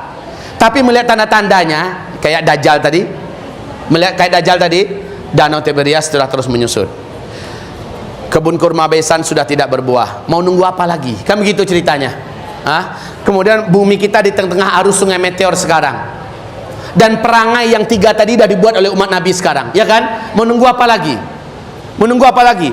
Yang harus ibu lakukan adalah berlomba, berpacu, beramal soleh. Mumpung masih punya suami ibu, maka amal soleh ibu terbesar setelah kepada Allah, pada Rasulnya adalah berbakti kepada suami. Jangan ngelawan pada suami. Mas, ini banyak yang ngerasa nih, kena deh. Akhir zaman bu, wanita-wanita yang selamat dari Dajjal adalah wanita-wanita yang sangat tunduk dan menurut pada suaminya demi mencari ridho Allah. Dia tekan keegoannya, dia lawan nafsunya demi ridho Allah. Padahal dia melawan bisa aja, lu siapa? Bisa aja kan ngelawan sama suaminya. Lu kawin sama gua, andalan lu cuma kolor doang. Bisa aja. Tapi setelah dengarkan ceramah ini, ibu mulai tekan nih diri, ya. Yang dikatakan suami saya benar. Saya aja selama ini terlalu sok di hadapannya, karena saya dari keluarga oke, sementara dia orang kere. Saya pendidikan lebih tinggi, sementara dia otaknya agak memble. Bisa jadi begitu. Allah dia juga nggak begitu soleh amat. Masalahnya dia soleh amat atau keterlaluan tidak solehnya. Selama dia masih suami kita dan yang disuruhnya kita bukan maksiat pada Allah, wajib tetap mentaatinya. Cari ridhonya, karena ridho suami adalah ridho Allah. Saya nggak pernah ada yang mesen loh ke saya nih, Ustadz nanti ngisi di anu ya, tolong pesennya istri saya udah melawan. Nggak ada gitu. Masalahnya sekarang kata Nabi di hari kiamat nanti paling banyak penghuni neraka adalah kaum wanita. Kenapa ya Rasulullah? Karena kaum wanita paling banyak melawan pada suami. Sahabat bertanya, ya Rasulullah, apakah wanita-wanita itu tidak beriman kepada Allah? Apakah mereka tidak punya amal soleh? Punya. Mereka beriman, amal soleh mereka banyak, tapi ngelawan pada suami. Ini yang jadi masalah bu. Oke, akhir zaman. Satu lagi, suami ibu tidak akan lama bersama ibu. Saya dan kami para lelaki yang ada tak lama lagi, insya Allah paling duluan dipanggil masuk ke alam barzakh. Lihat ini fase kelima, 1 berbanding 50. Jika startnya menurut CIA adalah 2020, maknanya fase kelima nggak lama. Nggak lama lagi akan terjadi. Laki-laki udah banyak meninggal duluan. Sebentar lagi ibu akan dengarkan uraian saya di sini. Ibu makin terkejut dan makin membenarkan bahwa tak lama lagi kami kaum lelaki akan banyak yang habis di muka bumi. Ibu-ibu serentak di muka bumi akan jadi janda. Ya. 1:50 loh. Serentak loh bu, bukan ibu sendiri, serentak. Suami-suami ibu dipaksa oleh Allah untuk kembali ke alam barzakh. Sementara ibu jadi janda, kompak satu bumi. Ikatan janda sedunia. Nah, sekarang silakan ketawa bu, nggak ada masalah.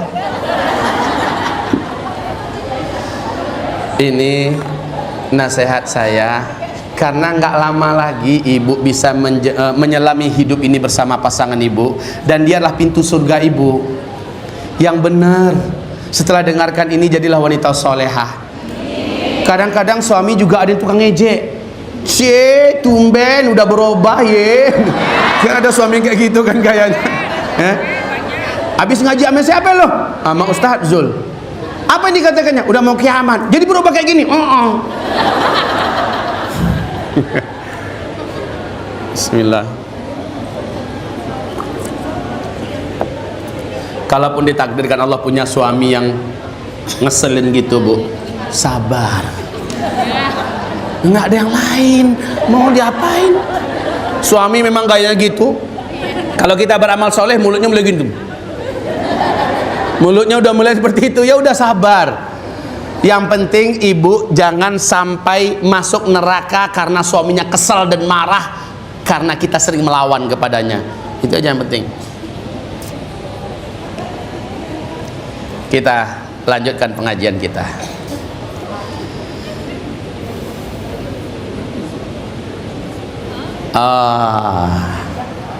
Bu, ibu, Nabi mengatakan, sejak aku ini diutus,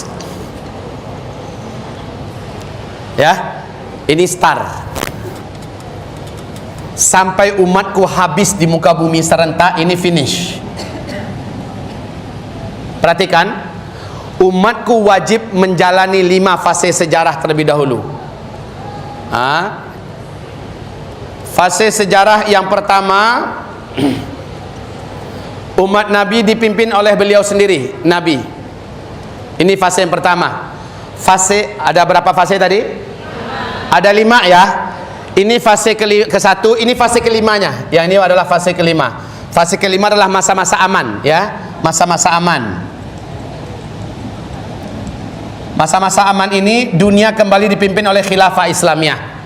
Oke?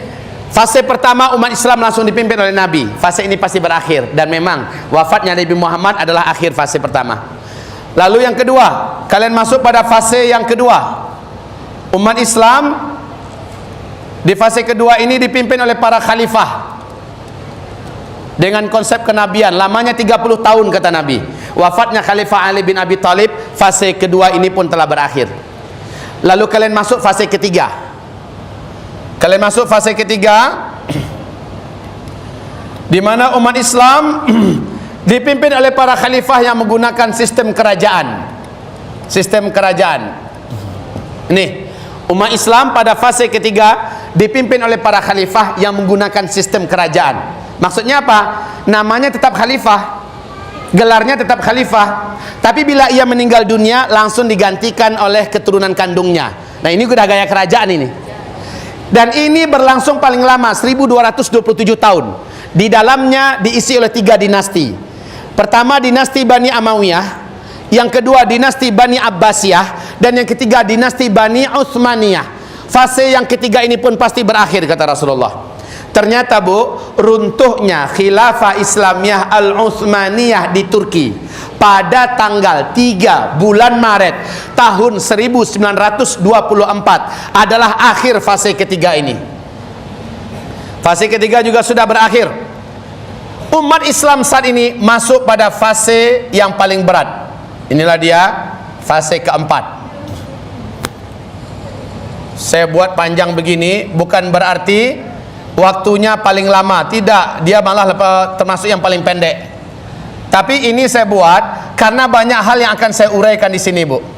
Kita sedang hidup di sini. Ya. Fase pertama, kedua, ketiga, ini kita sedang di sini. Fase keempat.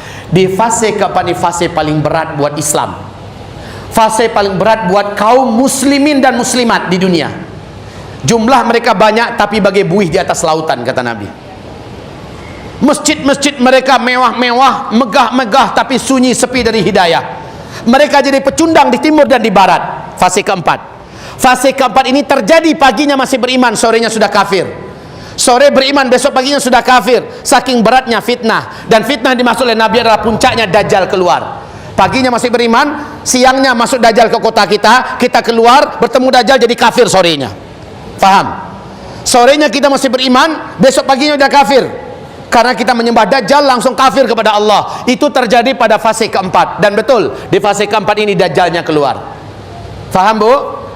Baik, ibu-ibu yang kami muliakan, pada fase keempat ini, ya, umat Islam akan disenangkan hati mereka oleh Allah dengan kemunculan keturunan kandung Nabi Muhammad yang bernama Al-Mahdi. Al-Mahdi memimpin nanti, ya, fase kelima. Kemunculannya itu setelah Dukhan. Al-Mahdi muncul. Al-Mahdi muncul setelah Dukhan. Kata Rasulullah, ketika Al-Mahdi nanti muncul, Al-Mahdi ini normal, Bu, lahir seperti biasa, bayi, kanak-kanak, remaja, dewasa. Tepat di usia 40 tahun beliau pun dibaiat oleh umat Islam untuk menjadi Al-Mahdi. Mula-mula dia tidak mau, tapi dipaksa oleh umat untuk mau menerima. Akhirnya dia pun dikuatkan oleh Allah dalam satu malam. Entah bagaimana cara, kata Rasulullah, Allah menguatkan Al-Mahdi dalam satu malam sehingga besoknya dia baru mau menerima untuk dibaiat. Dia dibaiat nanti di depan Ka'bah untuk menjadi Al-Mahdi. Beda dengan Al-Mahdi palsu, ya, yang ngaku aku adalah Al-Mahdi. Ayo berbaiat cepat kepadaku yang nggak mau kualat.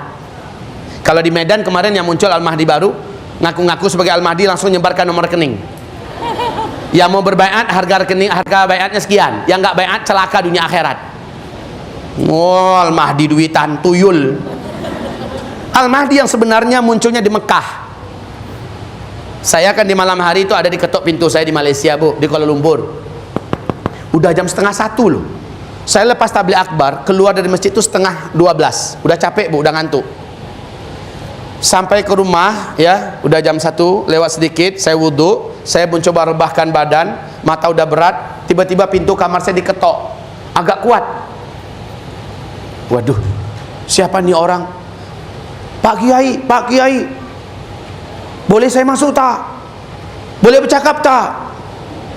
Siapalah nih orang, saya pikir kan, kok penting sangat. Akhirnya saya kata, siapa tu? Saya, Pak Kiai. Awak ndak apa? Saya bercakap Malaysia nih. Awak ndak apa? Ada hal yang mau saya diskuskan dengan Pak Haji. Please Pak Haji, Pak Kiai, ini perkaranya mustahak sangat. Saya katakan besok pagi saja, kita sambil breakfast, kita boleh bual-bual sepuas hati. Tak boleh Pak Kiai, saya habis subuh langsung berangkat bertolak jauh. Allah, ni orang, pikir hati saya.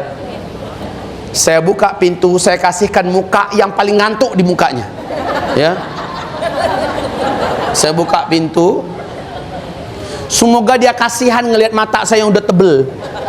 Saya buka, ternyata nggak ada ampun buat saya. Pak Kiai, saya masuk ya. Aduh, mak, ni orang. Ya khalas, silakan. Masih saya belum layani dengan semangat, mata saya masih saya biarkan ngantuk begitu, ya. Lalu, awak ndak apa, Pak Kiai, minta maaf, saya adalah salah seorang pemain grupnya Rehan. Nasyid Rehan itu kan famous di Indonesia juga kan. Dia pun mulai berbual dengan kita, Bu. Apa yang dia cakap? Saya punya halaqah pengajian. Di halaqah saya itu, tuan guru saya, tuk guru saya sampaikan, Al-Mahdi itu nanti orang Malaysia. Wai mak, saya bilang, apa awak cakap? Mata saya yang tadi mulai cipit jadi belok, Bu. Ulang balik, orang Malaysia Pak Kiai, dia boleh muncul dekat Malaysia nih katanya. Sekejap, saya bilang kan. Saya pun masuk ke tandas, Bu, kamar kecil. Saya pun basuh muka saya dengarkan serius. Awak bercakaplah, saya bilang. Dia cerita, saya langsung berikan penjelasan. Tidur akhirnya jam 2. Saya jelaskan Al-Mahdi itu keturunan kandung Nabi Muhammad. Ciri-ciri fisiknya Nabi jelaskan. 1, alis matanya kata Nabi melengkung seperti bulan sabit, indah. Jadi alis-alis Jet Li macam ini nggak laku. Ya.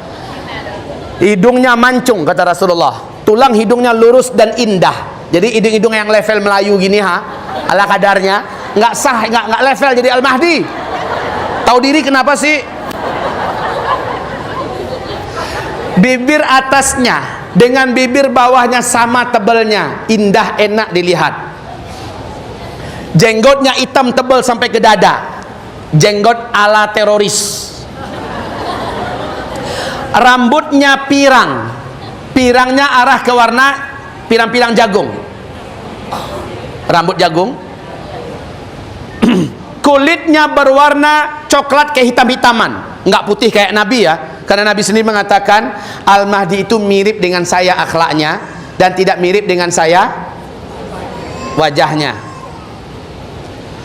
Dia tidak terlalu tinggi, tidak juga rendah. Dadanya bidang, bulu dadanya lembut. Dia tidak fasih melafazkan huruf ra kata Nabi. Ya, dan dia dibaiat di antara rukun Hajar Aswad dan Maqam Ibrahim oleh 300 lelaki terbaik yang ada di Mekah ketika itu. Ciri-ciri alam bahwa menunjukkan dia sudah dekat untuk keluar. Nah, ini yang perlu saya sampaikan. Ciri-ciri alam pertama, ini nggak bisa dibuat-buat. Kalau untuk performance face segala macamnya bisa jadi operasi plastik kan? Zaman teknologi ini mumpung masih ada teknologi. Tapi ciri alam nggak bisa dibuat. Ini pertanda Al-Mahdi sudah dekat keluar. Apa dia? Apabila salju sudah turun di Arab.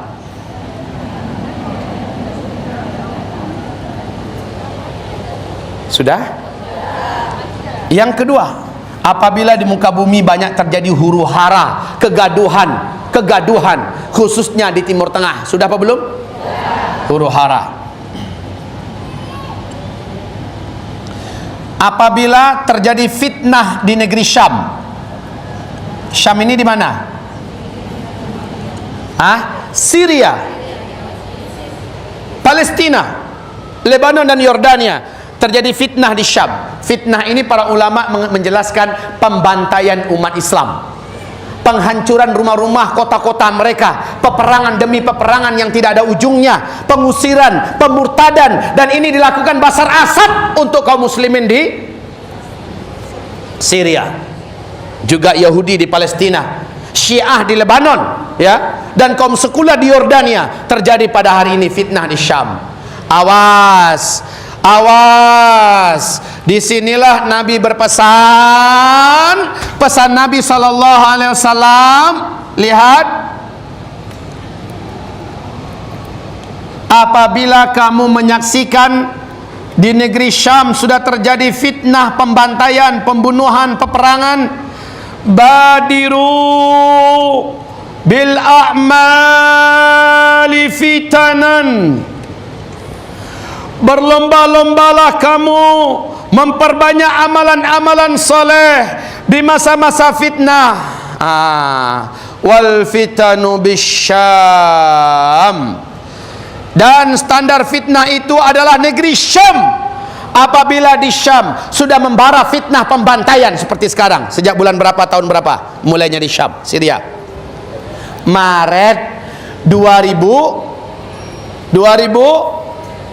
Innalillah, itu pun ibu nggak hafal. Saking ibu nggak perhatikan saudara kita di sana. Tahun berapanya ibu udah nggak tahu loh bu. 2011. Oi ibu, wahai muslimah kami yang mulia, fitnah di negeri Syam sudah mulai membara ketika Arab Spring dan penghujungnya adalah Syria. Maret 2011. Sejak itu kata Nabi, kalian yang ada di bumi wajib berlomba-lomba memperbanyak amal soleh. Kenapa Nabi memerintahkan kita berlomba-lomba memperbanyak amal soleh? Kenapa? Karena Rasul paling tahu yang selamat dalam masa-masa berat ini hanyalah yang iman dan amal solehnya banyak. Makanya Nabi bakar semangat umat. Kalau negeri Syam sudah banyak fitnah, pembantaian, pembunuhan, peperangan, kalian yang ada berlomba-lombalah. Karena yang selamat hanyalah yang punya iman yang benar dan amal soleh yang banyak. Amal soleh, amal soleh, amal soleh, amal soleh, amal soleh, amal soleh. Awas, sekarang udah masuk tahun ke-6 loh. Kalau ibu masih biasa-biasa saja, nggak ada penambahan yang signifikan, akhlaknya masih dulu kayak sekarang, sama-sama saja, bahkan makin hari makin jelek kita, makin jauh, makin akrab, makin rakus, makin hebat melihat dunia ini, la ilaha illallah, makin jatuh kita tubuh. Siapa yang dunia besar di hatinya, siapa yang masih silau dengan dunia ini, siapa yang dunia menjadi cita-citanya, siapa yang menganggap beragama terlalu kuat, dianggap kolot dan mundur, maka demi Allah dia tidak akan bersemangat memperbanyak amal soleh. Dia akan larut dan hanyut terus menerus dengan ketamakan pada dunianya. Badiru bil a'mal fitanan kaqita'il lailil muslim. Taib, selanjutnya menjelang Al-Mahdi keluar, awas, ini adalah waktunya ibu memperbanyak amal soleh. Bu, mana yang lebih sering orang sekarang pegang Al-Quran atau pegang gadget? Khalas. Mana yang paling banyak kita baca sekarang, Al-Quran apa handphone? Khalas. Tolong nanti dibaca di sini ada hadis Nabi, di akhir zaman tidak akan terjadi kiamat sampai umatku lebih banyak membaca musannah daripada kitabullah. Para sahabat bertanya, apa itu musannah ya Rasulullah? Nabi menjawab, musannah adalah tulisan yang ditulis-tulis oleh tangan-tangan manusia, lalu berpindahlah tulisan tangan itu kepada tangan yang lain, dan mereka sibuk menghabiskan waktu membaca tulisan-tulisan itu, dan mereka meninggalkan kesibukan membaca kitabullah. Apa itu kira-kira? WhatsApp, Twitter, FB, Instagram. Intinya benda-benda macam tu. Kalau ibu sudah mulai membawa Al-Quran, bawa gadget, sudah bagus, ada kemajuan. Kalau ibu bawa kemana-mana, sebelum pegang gadget, sebelum pegang handphone, peganglah, baca dulu seayat, 2 ayat dah jadi itu, baru pegang handphone. Letakkan berdampingan antara handphone dan Al-Quran. Saya sekarang ini tersiksa, Bu. Istri saya lupa masukkan Al-Quran. Biasanya saya bawa Al-Quran kecil, sekarang lupa dia masukkan. Sekarang saya tersiksa. Megang HP itu merasa berdosa. Kenapa? Harusnya Al-Quran dulu saya pegang, Al-Quran dulu saya baca.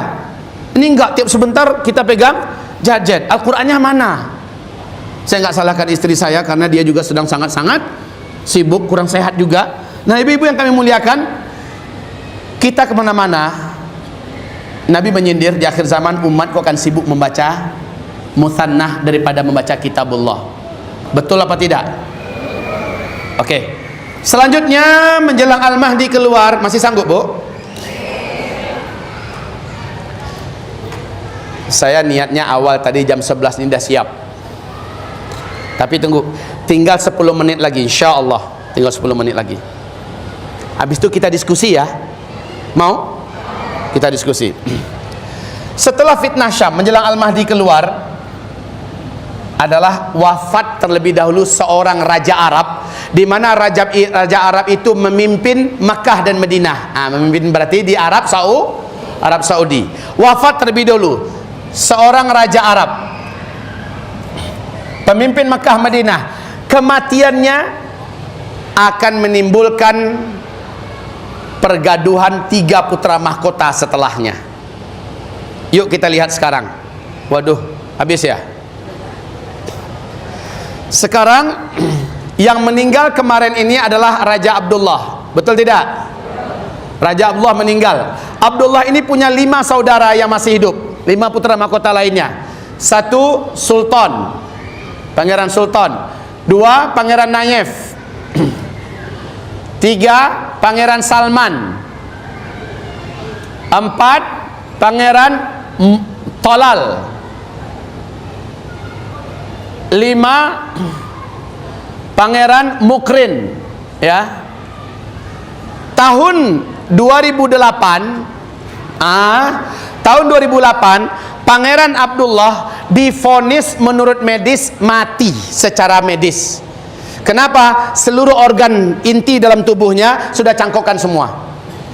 Seluruh organ tubuhnya yang lain dijangkiti penyakit yang sudah tidak ditemukan obatnya.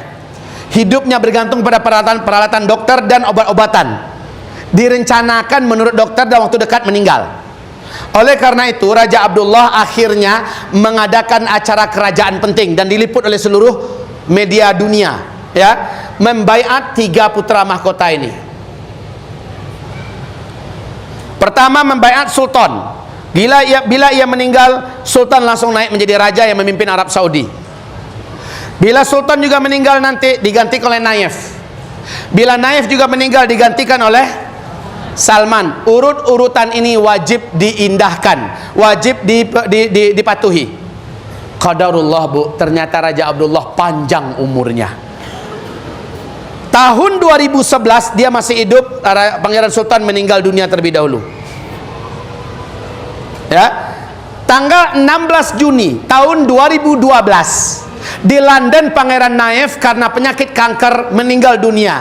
Udah 2 yang meninggal.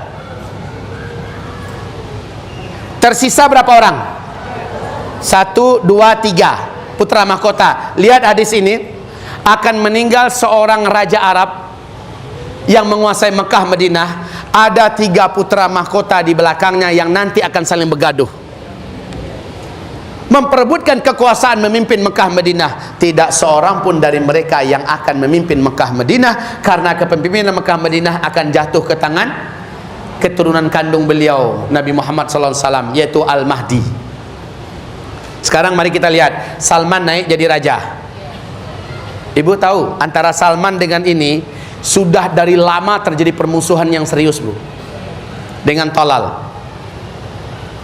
3 bulan setelah beliau naik jadi raja, kerjaan beliau yang paling spektakuler salah satunya adalah mengusir Pangeran Tolal dari kerajaan, menghapus nama Pangeran Tolal termasuk di antara anggota keluarga kerajaan, dan mencabut haknya menjadi raja berikutnya.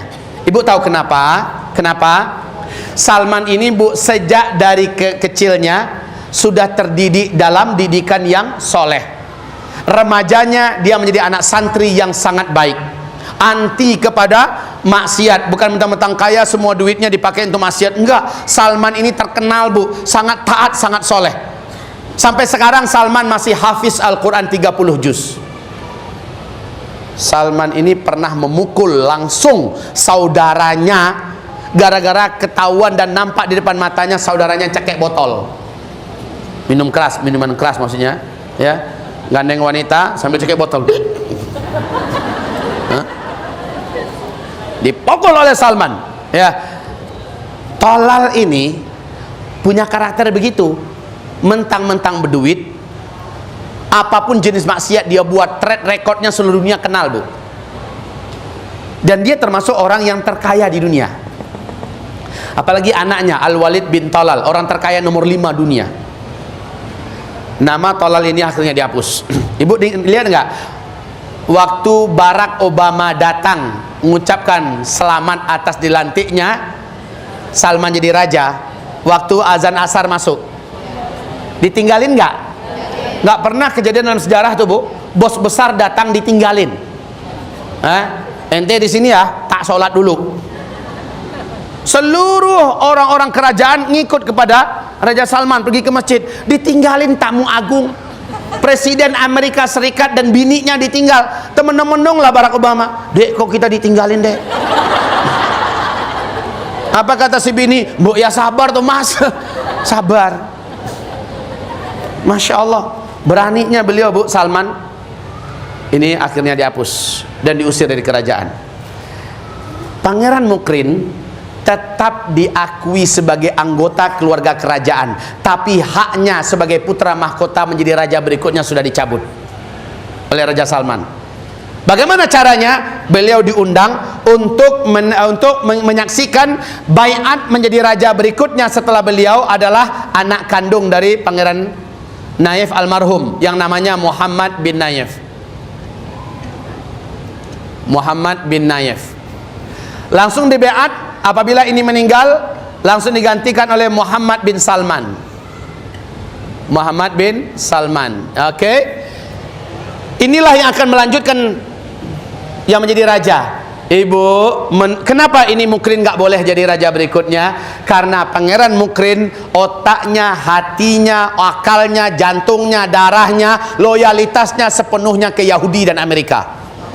Dan Salman nggak suka yang jadi raja Arab Saudi ke depan tuh kayak gitu. Makanya dialihkan cepat. Ini sudah dibaiat 4 bulan setelah beliau naik jadi raja. Nah, menurut ibu-ibu, kira-kira yang dua ini geram, marah enggak? Anak keturunannya akan membuat masalah enggak? Ini zamannya zaman fulus, Bu. Mereka ini punya fulus. Di zaman ada fulus, Bu, kullu syai' mulus. Fi fulus kullu syai' mulus. Mapi fulus mampus. Ini zamannya. Lah, sekarang kami sudah mendengarkan adanya kubu-kubu yang memperkuat kubunya masing-masing untuk menggulingkan pemerintahan di tubuh kerajaan Arab Saudi. Hadis ini akan jadi kenyataan. Dan sudah ada upaya-upaya untuk membunuh Raja Salman melalui makanan, melalui bodyguard ya, pembunuh-pembunuh bayaran, tapi masih digagalkan oleh Allah Subhanahu wa taala. Oke? Baik, ini sudah jadi kenyataan. Karena yang akan memimpin nanti adalah Al-Mahdi. Makin dekat ya, Bu ya, makin dekat. Makin lemas nggak dengarnya? Oh, sakit perut kata Ibu. Makanya udah sarapan belum? Saya tanya tadi dari awal. Udah makan pagi, Bu, tadi? Udah. Saya alhamdulillah, Bu, nggak pernah seumur hidup makan pagi, alhamdulillah. Saya makan nasi, Bu. Belum tahu tuh rasanya makan pagi itu kayak apa sih. Sarapannya makan nasi, makan lontong, nasi goreng. Baik. Kita lanjut. Menjelang Al-Mahdi muncul, kering terlebih dahulu sungai Efrat. Udah kering apa belum? Di mana sungai Efrat? Sungai Efrat itu di Irak, wahai ibu-ibu.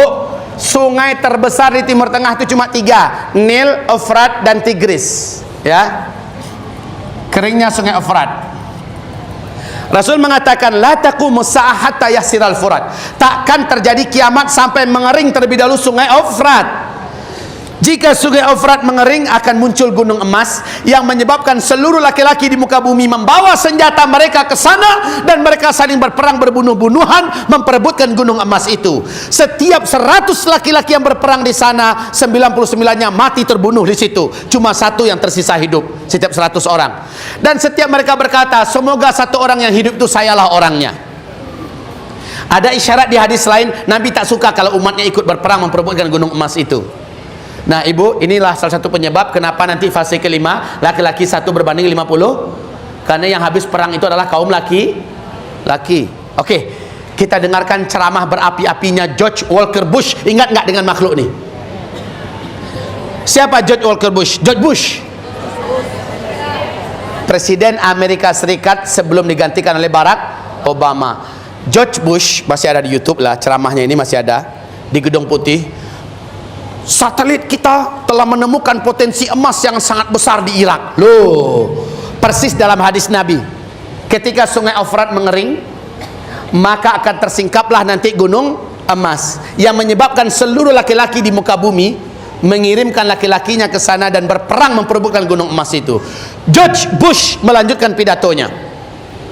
Amerika Serikat akan memastikan emas tersebut tidak akan, selaku polisi dunia, Amerika Serikat selaku polisi dunia akan memastikan emas tersebut tidak jatuh ke tangan manapun para penjahat. Yang penjahat siapa? Zaman ini zamannya para penjahat ngomong dialah pahlawan, dialah yang baik. Sementara orang-orang baik itulah penjahat. Ini zamannya. Yang dimaksud penjahat itu adalah Arab. Yang dimaksud penjahat itu adalah kita kaum muslimin. Yang dikatakan teroris itu adalah ibu-ibu nih, ibu-ibu para teroris. Karena suaminya ke masjid, anaknya hafal Quran, teroris ibu-ibu. Oke, kita lanjutkan.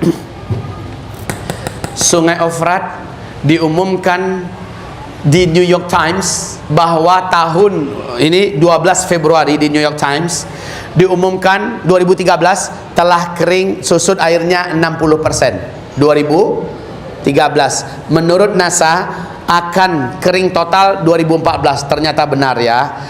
Bulan April 2014 Sungai Efrat telah kering 100%. Sekarang ibu bisa datang ke Irak, pergilah ke Sungai Efrat, ibu sudah bisa jalan kaki nyebrang, Bu. Nggak perlu lagi pakai sing-sing kan, udah nggak perlu, udah kering abis, Bu. Lihat saja nanti di internet bagaimana perkembangan. Atau kalau perlu saya ongkosi, nggak apa-apa. Ibu siapkan paspor. Kalau ada yang nggak percaya loh ini, ibu siapkan paspornya. Kunjungan ibu nanti ke 2 negara aja. Israel 1 untuk ngelihat Danau Tiberias, kemudian Irak 1. Mudah-mudahan nggak kena serangan ISIS atau dibom. Saya ongkosin, Bu. Penginapannya nggak apa-apa, hotel bintang 5, 3 malam di 1 negara, 3 malam di Israel, 2 malam. Saya ongkosin semua, insya Allah, janji, swear. Nanti kalau apa yang saya katakan ini tidak ada satupun yang benar, ibu pulang ke Indonesia, kabarkan bahwa itu tidak benar. Ibu saya umrohkan bulan Desember, insya Allah, dengan fasilitas VIP. Semua saya yang bayar dari uang kantong saya. Tapi kalau yang saya katakan ternyata hak dan benar, kembalikan uang saya semua. Iya. Kalau ada yang nggak percaya masalahnya. Udah akhir zaman loh kita. Baik hamba-hamba Allah yang kami muliakan. Oke? Sungai Efrat telah kering. Tidak akan terjadi kiamat sampai mengeringnya Sungai Efrat. Sungai Efrat telah mengering. Sekali lagi, kalau ada yang mau membantah, jawaban saya, terserah ente lah. Faman syaa'a falyu'min wa man syaa'a falyakfur. Siapa yang mau percaya, mau beriman dengan apa yang disampaikan ini, maka percayailah, imanilah. Wa man syaa'a falyakfur. Tapi siapa yang mau enggak percaya, ingkar dia dengan apa yang disampaikan, terserahlah. Saya hanya menyampaikan. Tapi nanti beda antara yang tahu dengan yang tidak tahu. Selanjutnya, menjelang Al-Mahdi keluar, akan terjadi banyak gempa bumi di Arab. Akan terjadi banyak gempa bumi, susul menyusul, khususnya di Jazirah Arab. Kadang-kadang di Qatar, kadang di Kuwait, yang paling banyak di Arab Saudi. Banyak gempa. Dan satu lagi, terbunuhnya seorang lelaki yang berjiwa mulia. Lelaki ini dicintai oleh seluruh orang beriman di dunia. Kematiannya menyebabkan marahnya seluruh malaikat di langit dan marahnya seluruh orang-orang beriman satu bumi. Rasul menyebutkan, hadisnya sahih, Bu, nanti baca di kitab ini. Rasul menyebutkan lelaki itu diberi gelar dalam hadis nafsun zakiyah, ya. Nafsun NZ saya singkat. Rasul mengatakan setelah kematian lelaki ini barulah Al-Mahdi muncul. Nah, sekarang pertanyaan, siapakah yang punya potensi untuk bergelarkan nafsun zakiyah? Orang beriman satu bumi sayang kepadanya, cinta kepadanya. Siapa? Yang mengatakan Raja Salman siapa? Coba angkat tangan. Ibu mengatakan Salman. Atau Zakir Naik, yang timur dan barat sangat cinta kepadanya. Orang-orang Islam, orang-orang beriman. Lisannya menyebabkan kebatilan seluruh agama yang lain terungkap dengan telanjang. Di lidahnya banyak orang-orang masuk Islam dalam jumlah yang masif, yang sangat besar, sehingga dia ditargetkan di barat sekarang dan di timur wajib dibunuh. Zakir Naik target untuk dibunuh. Tidak ada ulama dan orang mukmin di muka bumi yang tidak sayang dan cinta kepadanya. Apakah dia nafsun zakiyah? Wallahu a'lam. Salman, sejak dia naik, berubah peta dunia Islam sekarang. Sejak dia naik, kekuatan negara-negara yang mayoritas muslim dan sunni dipersatukan oleh beliau. Secara militer, kita sudah mulai mempunyai gengsi tingkat dunia. Secara politik, secara ekonomi sudah mulai digalang oleh Salman. Dan dia punya prinsip yang sangat taat, beda dengan raja-raja sebelumnya. Apakah Salman orangnya? Wallahu a'lam. Atau jangan-jangan Recep Tayyip Erdogan, orang yang secara politik terang-terangan membawa nama Islam, terang-terangan menghina Perdana Menteri Israel di depan pentas panggung dunia, dipersaksikan seluruh dunia, ente pembunuh bayi-bayi Palestina. Ente bicara di depan saya, mulut ente sudah banyak kedustaan, tangan ente berlumur darah anak-anak bayi Palestina. Orang macam ente, wah betul-betul terang-terangan, sehingga Recep Tayyip Erdogan langsung berdiri dan tinggalkan majelis itu. Pulangnya disambut bak pahlawan besar oleh seluruh rakyat Turki. Recep Tayyip Erdogan mengatakan hanya Islam solusi satu-satunya dunia, dan di mana Islam dulu terjatuh, disitulah Islam akan bangkit. Sehingga Gedung Putih Amerika Serikat dengan resmi mengatakan kebangkitan Islam paling dikhawatirkan muncul di tangan laki-laki ini, Recep Tayyip Erdogan. Tayyip Erdogan sudah ditargetkan untuk orang nomor satu yang wajib dibunuh, sementara seluruh ulama Ahlussunnah Jamaah mendoakannya. Orang-orang beriman yang ada di muka bumi ini, asal imannya benar, cinta dan sayang kepada Recep Tayyip, seluruh rakyatnya jatuh cinta kepada Tayyip Erdogan sekarang. Luar biasa. Apakah ini orangnya yang nafsun zakiyah? Sekali lagi, wallahu a'lam. Yang pasti bukan saya, dan bukan suami-suami ibu yang belum ada apa-apanya, ya. Tapi ibu-ibu yang kami muliakan, kematian menyebabkan marahnya seluruh orang beriman di muka bumi. Kita lihat siapa yang akan duluan dibunuh nanti. Baik, selesai. Ketika saya menguraikan pengajian ini kepada ibu, nah ini kunci ya, simak baik-baik. Bukan membuat ibu jadi lemas. Pulang dari majelis ilmu ini, ibu tidak boleh jadi lemas, pesimis memandang dunia. Pulang dari sini jangan sampai lemas bahunya jalan pulang, lututnya pun juga dapat goyang. Nanti bertanya suaminya, dek kamu kenapa? Udah mau kiamat mas. Nggak usah nambah anak ya mas ya. Bukan begitu. Jangan pula ibu berkata kepada anak-anak gadis, bu, nak kamu mau kawin? Nak, iya mah, gak usah aja nak, udah mau kiamat. Dengar tuh ceramah Ustadz Zul. Bukan. Ya ibu-ibu, justru yang harus kita warisi adalah semangatnya para sahabat. Ketika para sahabat digambarkan oleh Nabi tentang dekatnya kiamat, seluruh sahabat yakin kiamat itu akan terjadi di zaman mereka hidup. Seluruh sahabat yakin kiamat itu di zaman mereka hidup. Sampai-sampai Umar bin Khattab yakin Ibnu Sayyid adalah Dajjal, Abu Dzar Al-Ghifari, bahkan Bunda Aisyah, Sofiyah, sahabat-sahabat Nabi sangat yakin Ibnu Sayyid adalah Dajjal. Padahal Dajjal kan salah satu tanda besar kiamat kan.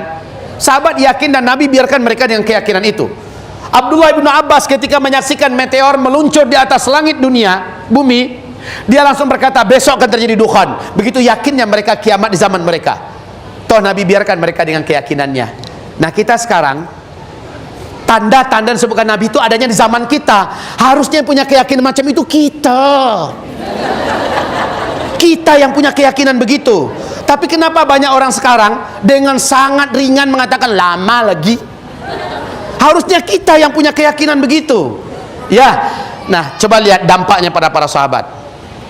Setelah mereka yakin itu terjadi di zaman mereka, mereka ingin memanfaatkan umur yang ada maksimal untuk memperbanyak amal soleh. Mereka berjuang total untuk agama bersama Rasulullah. Mereka berinfak, bersedekah, tidak timbang-timbang dan tidak pikir-pikir banyak, asal untuk kepentingan agama Allah. Ini tabungan saya kok, nggak mikir-mikir. Ibu punya cincin, ibu punya disimpan buat apa? Bagus tabungkan ke akhirat. Ibu punya tabungan banyak di bank, untuk apa disimpan kalau ada ya? Sebentar lagi jatuh meteor, uang ibu nggak bisa ditarik. Mumpung teknologi masih ada, bawa suami, bawa anak-anak umroh, pergi haji, cepet. Mumpung masih ada pesawat, mumpung teknologi masih ada, ibu bisa bersedekah. Sebentar lagi bu, saya akan galang dana dari ibu-ibu. Mau nggak? Jangan takut loh. Saya akan galang dana dari ibu-ibu. Kami proses membangun gedung lantai 4 sekarang untuk madrasah mulazamah kami. Gedung Al-Quran kita yang pertama di Sumatera Barat, insya Allah. Ibu-ibu yang kami muliakan, ini mumpung masih bisa bersedekah, bersedekah, beramal sebanyak-banyaknya. Alhamdulillah, ibu-ibu sekarang ada waktu, ada mobil, pakai tuh mobil banyak-banyak pergi ke tempat pengajian. Udah bener yang ibu lakukan sekarang nih. Bawa siapa yang bisa dibawa. Ada orang nggak punya mobil, ayo numpang di mobil saya, beramallah. Jadikan penyambung tali silaturahmi, punya jet-jet banyak kenalan, ya. Lalu sampaikanlah kebaikan. Sapalah bibi kita, sapalah uncu kita, sapalah etek kita. Banyak nggak ngerti nih ya. Silaturahmi. Dengan siapa hubungan kita jelek? Dengan adik kita, dengan ipar kita, sepupu kita, perbaiki hubungan. Sekarang bu, saatnya sekarang, mumpung masih ada teknologi, mumpung tengah malam tahajudlah. Ini enggak, tiap tengah malam sih bangun buat kecil malaikat aja. Udah siap-siap nulis nih, mau tahajud nih kayaknya. Bangun, pipis, kamar mandi, balik tidur lagi. Sialan loh, udah hampir salah tulis gua malu. Bangun bu, tahajud. Di tahajud itu doa, ya Rob, ya Rob, ya Rob. Ya bu, lalu nih baca kitab. Zikir akhir zaman nih, baca kitabnya, baca, jangan jadi penghias lemari. Udah punya tuh kitab, udah baca belum? Belum. Ibu-ibu si hebat, beli kitab mau, bacanya nggak ada waktu. Tapi Allah sehari itu entah berapa lama dibaca, diplototin terus, kemana-mana dibawa HP-nya, ya bu. Mudah-mudahan banyak yang tersinggung ya. Kemana-mana, dalam WC pun dibawa. Mau tidur, masih itu, suami sudah minta dipijat atau apa kek, masih happy aja. Bangun tidur masih merem mata bu, langsung megang mana HP. Mau pergi ketinggalan HP, pusing amat, balik lagi ke belakang. Pernah nggak merasa kayak gitu bersama Al-Quran? Pernah nggak merasa gitu bersama Al-Quran? Enggak. Allah iri melihat hambanya sekarang ini. Irinya iri, nggak seneng. Kebangetan lu ya. Tulisan orang lu baca, surat cinta saya kagak lu baca. Ya, Al-Quran ini ayat Allah surat cinta bu. Baik hamba-hamba Allah yang kami muliakan. Oke, setelah dengarkan kajian ini, semangat ya bu ya. Semangat jadi wanita solehah. Anak-anaknya targetkan hafal Quran. Oh ya, ada satu lagi bu, mumpung ibu masih ada waktu, segera hafalkan surat Al-Kahfi, 10 ayat pertama dan 10 atau 10 ayat terakhir. Lancarkan selancar ibu baca Al-Fatihah. Karena kata Rasulullah, cara selamat dari Dajjal satu. Cara selamat dari Dajjal, dan Dajjal udah dekat. Insya Allah zaman kita, wallahu alam, kita akan menemui makhluk paling terladan ini. Satu, dari zaman Dajjal akan datang, tapi udah dekat, tanda-tandanya luruskan kembali pemahaman akidah kamu. Luruskan pemahaman akidah kamu, tauhid kamu. Dua, berpegang eratlah kamu berislam dengan Al-Quran dan Sunnah. Itu yang kedua. Jangan kata orang berislam ini, tapi ada ayatnya, ada hadisnya. Yang ketiga, Nabi wajibkan kita hafal surat Al-Kahfi 10 ayat pertama atau 10 ayat terakhir. Karena siapa yang hafal itu, dia tidak akan mampu diganggu oleh Dajjal. Ketika Dajjal datang, dia baca, Dajjal tak akan tembus kekuatannya, sihirnya, dan bahkan kita tidak nampak oleh Dajjal. Yang keempat, Nabi perintahkan kita larilah ke Mekah atau ke Madinah kalau memungkinkan. Masalahnya teknologi udah nggak ada nanti. Gimana cara larinya? Udah, kalau begitu yang kelima. Yang kelima kata Rasulullah, masuklah kamu ke rumah-rumah kamu segera, tutup kunci rumah, pintu rumah rapat-rapat, jendela ditutup rapat-rapat, di rumah baca surah Al-Kahfi.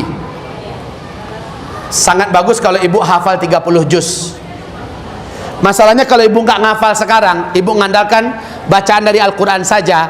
Ketika Dajjal datang, kepergok atau ketemuan tanpa sengaja di jalan umpamanya dengan Dajjal, lah ibu kan nggak sempat, Om Dajjal tunggu sebentar ya buka ayat. Nggak akan sempat. Oleh karena itu hafal. Kata Rasulullah, kalau di jalan ketemu sama Dajjal, kamu jangan tatap matanya, jangan lihat wajahnya, tundukkan, lalu bacalah surah Al-Kahfi yang kamu hafal. Maka Dajjal kesaktiannya tak akan bisa menembus kita, hipnotisnya tidak akan bisa menguasai kita, sihirnya tidak akan bisa menyakiti kita. Ya, baca terus, tamat, baca lagi, baca, tamat, sampai kamu yakin Dajjal sudah nggak ada. Yang kelima, hafalkan dan doalah dengan doa ini sebelum Assalamualaikum dalam salat wajib. Doa perlindungan dari Dajjal. Baca sama-sama. Allahumma inni a'udzubika min adzabil qabri wa min adzabil nar wa min fitnatil mahya wal mamati wa min fitnatil masihid dajjal. Itulah bu, dibaca sebelum Assalamualaikum setiap salat wajib. Bu baca rutin tiap waktu. Ada yang belum hafal? Ada yang belum hafal? Ya Allah. Di sini ada, di sini ada. Di sini ada, dan di sini ada buku kecil, buku kantong. seluruh doa-doa akhir zaman, amalan-amalan akhir zaman diringkas dalam buku kantong itu ibu bawa nanti ya. Ibu rajin membacanya. Oke? Selanjutnya yang terakhir. Yang terakhir. Nabi mengatakan, oh yang terakhir sudah saya sebutkan tadi. Bila terpergok dengan dajjal di jalanan, kamu tak sempat lari ke rumah, dajjal langsung di hadapan kamu, maka bacalah surah Al-Kahfi berulang-ulang di depannya. Oleh karena itu wajib hafal surat Al-Kahfi. Udah ingat yang 6 ini? Oke. Ibu-ibu hamba-hamba Allah yang kami muliakan, semoga ibu pulang dari pengajian ini sudah menjadi insan yang berbeda, dengan semangat yang beda, dengan kesolehahan yang lebih sempurna. Mudah-mudahan suami ibu nggak nyesel lepaskan ibu ke pengajian. Semoga saja ibu termasuk ratu-ratu bidadari surga. Semoga akhir hayat ibu husnul khatimah. Semoga ibu-ibu dijadikan oleh Allah Subhanahu wa taala di antara wanita-wanita yang selamat di akhir zaman. Amin ya Rabb, amin ya Rabb.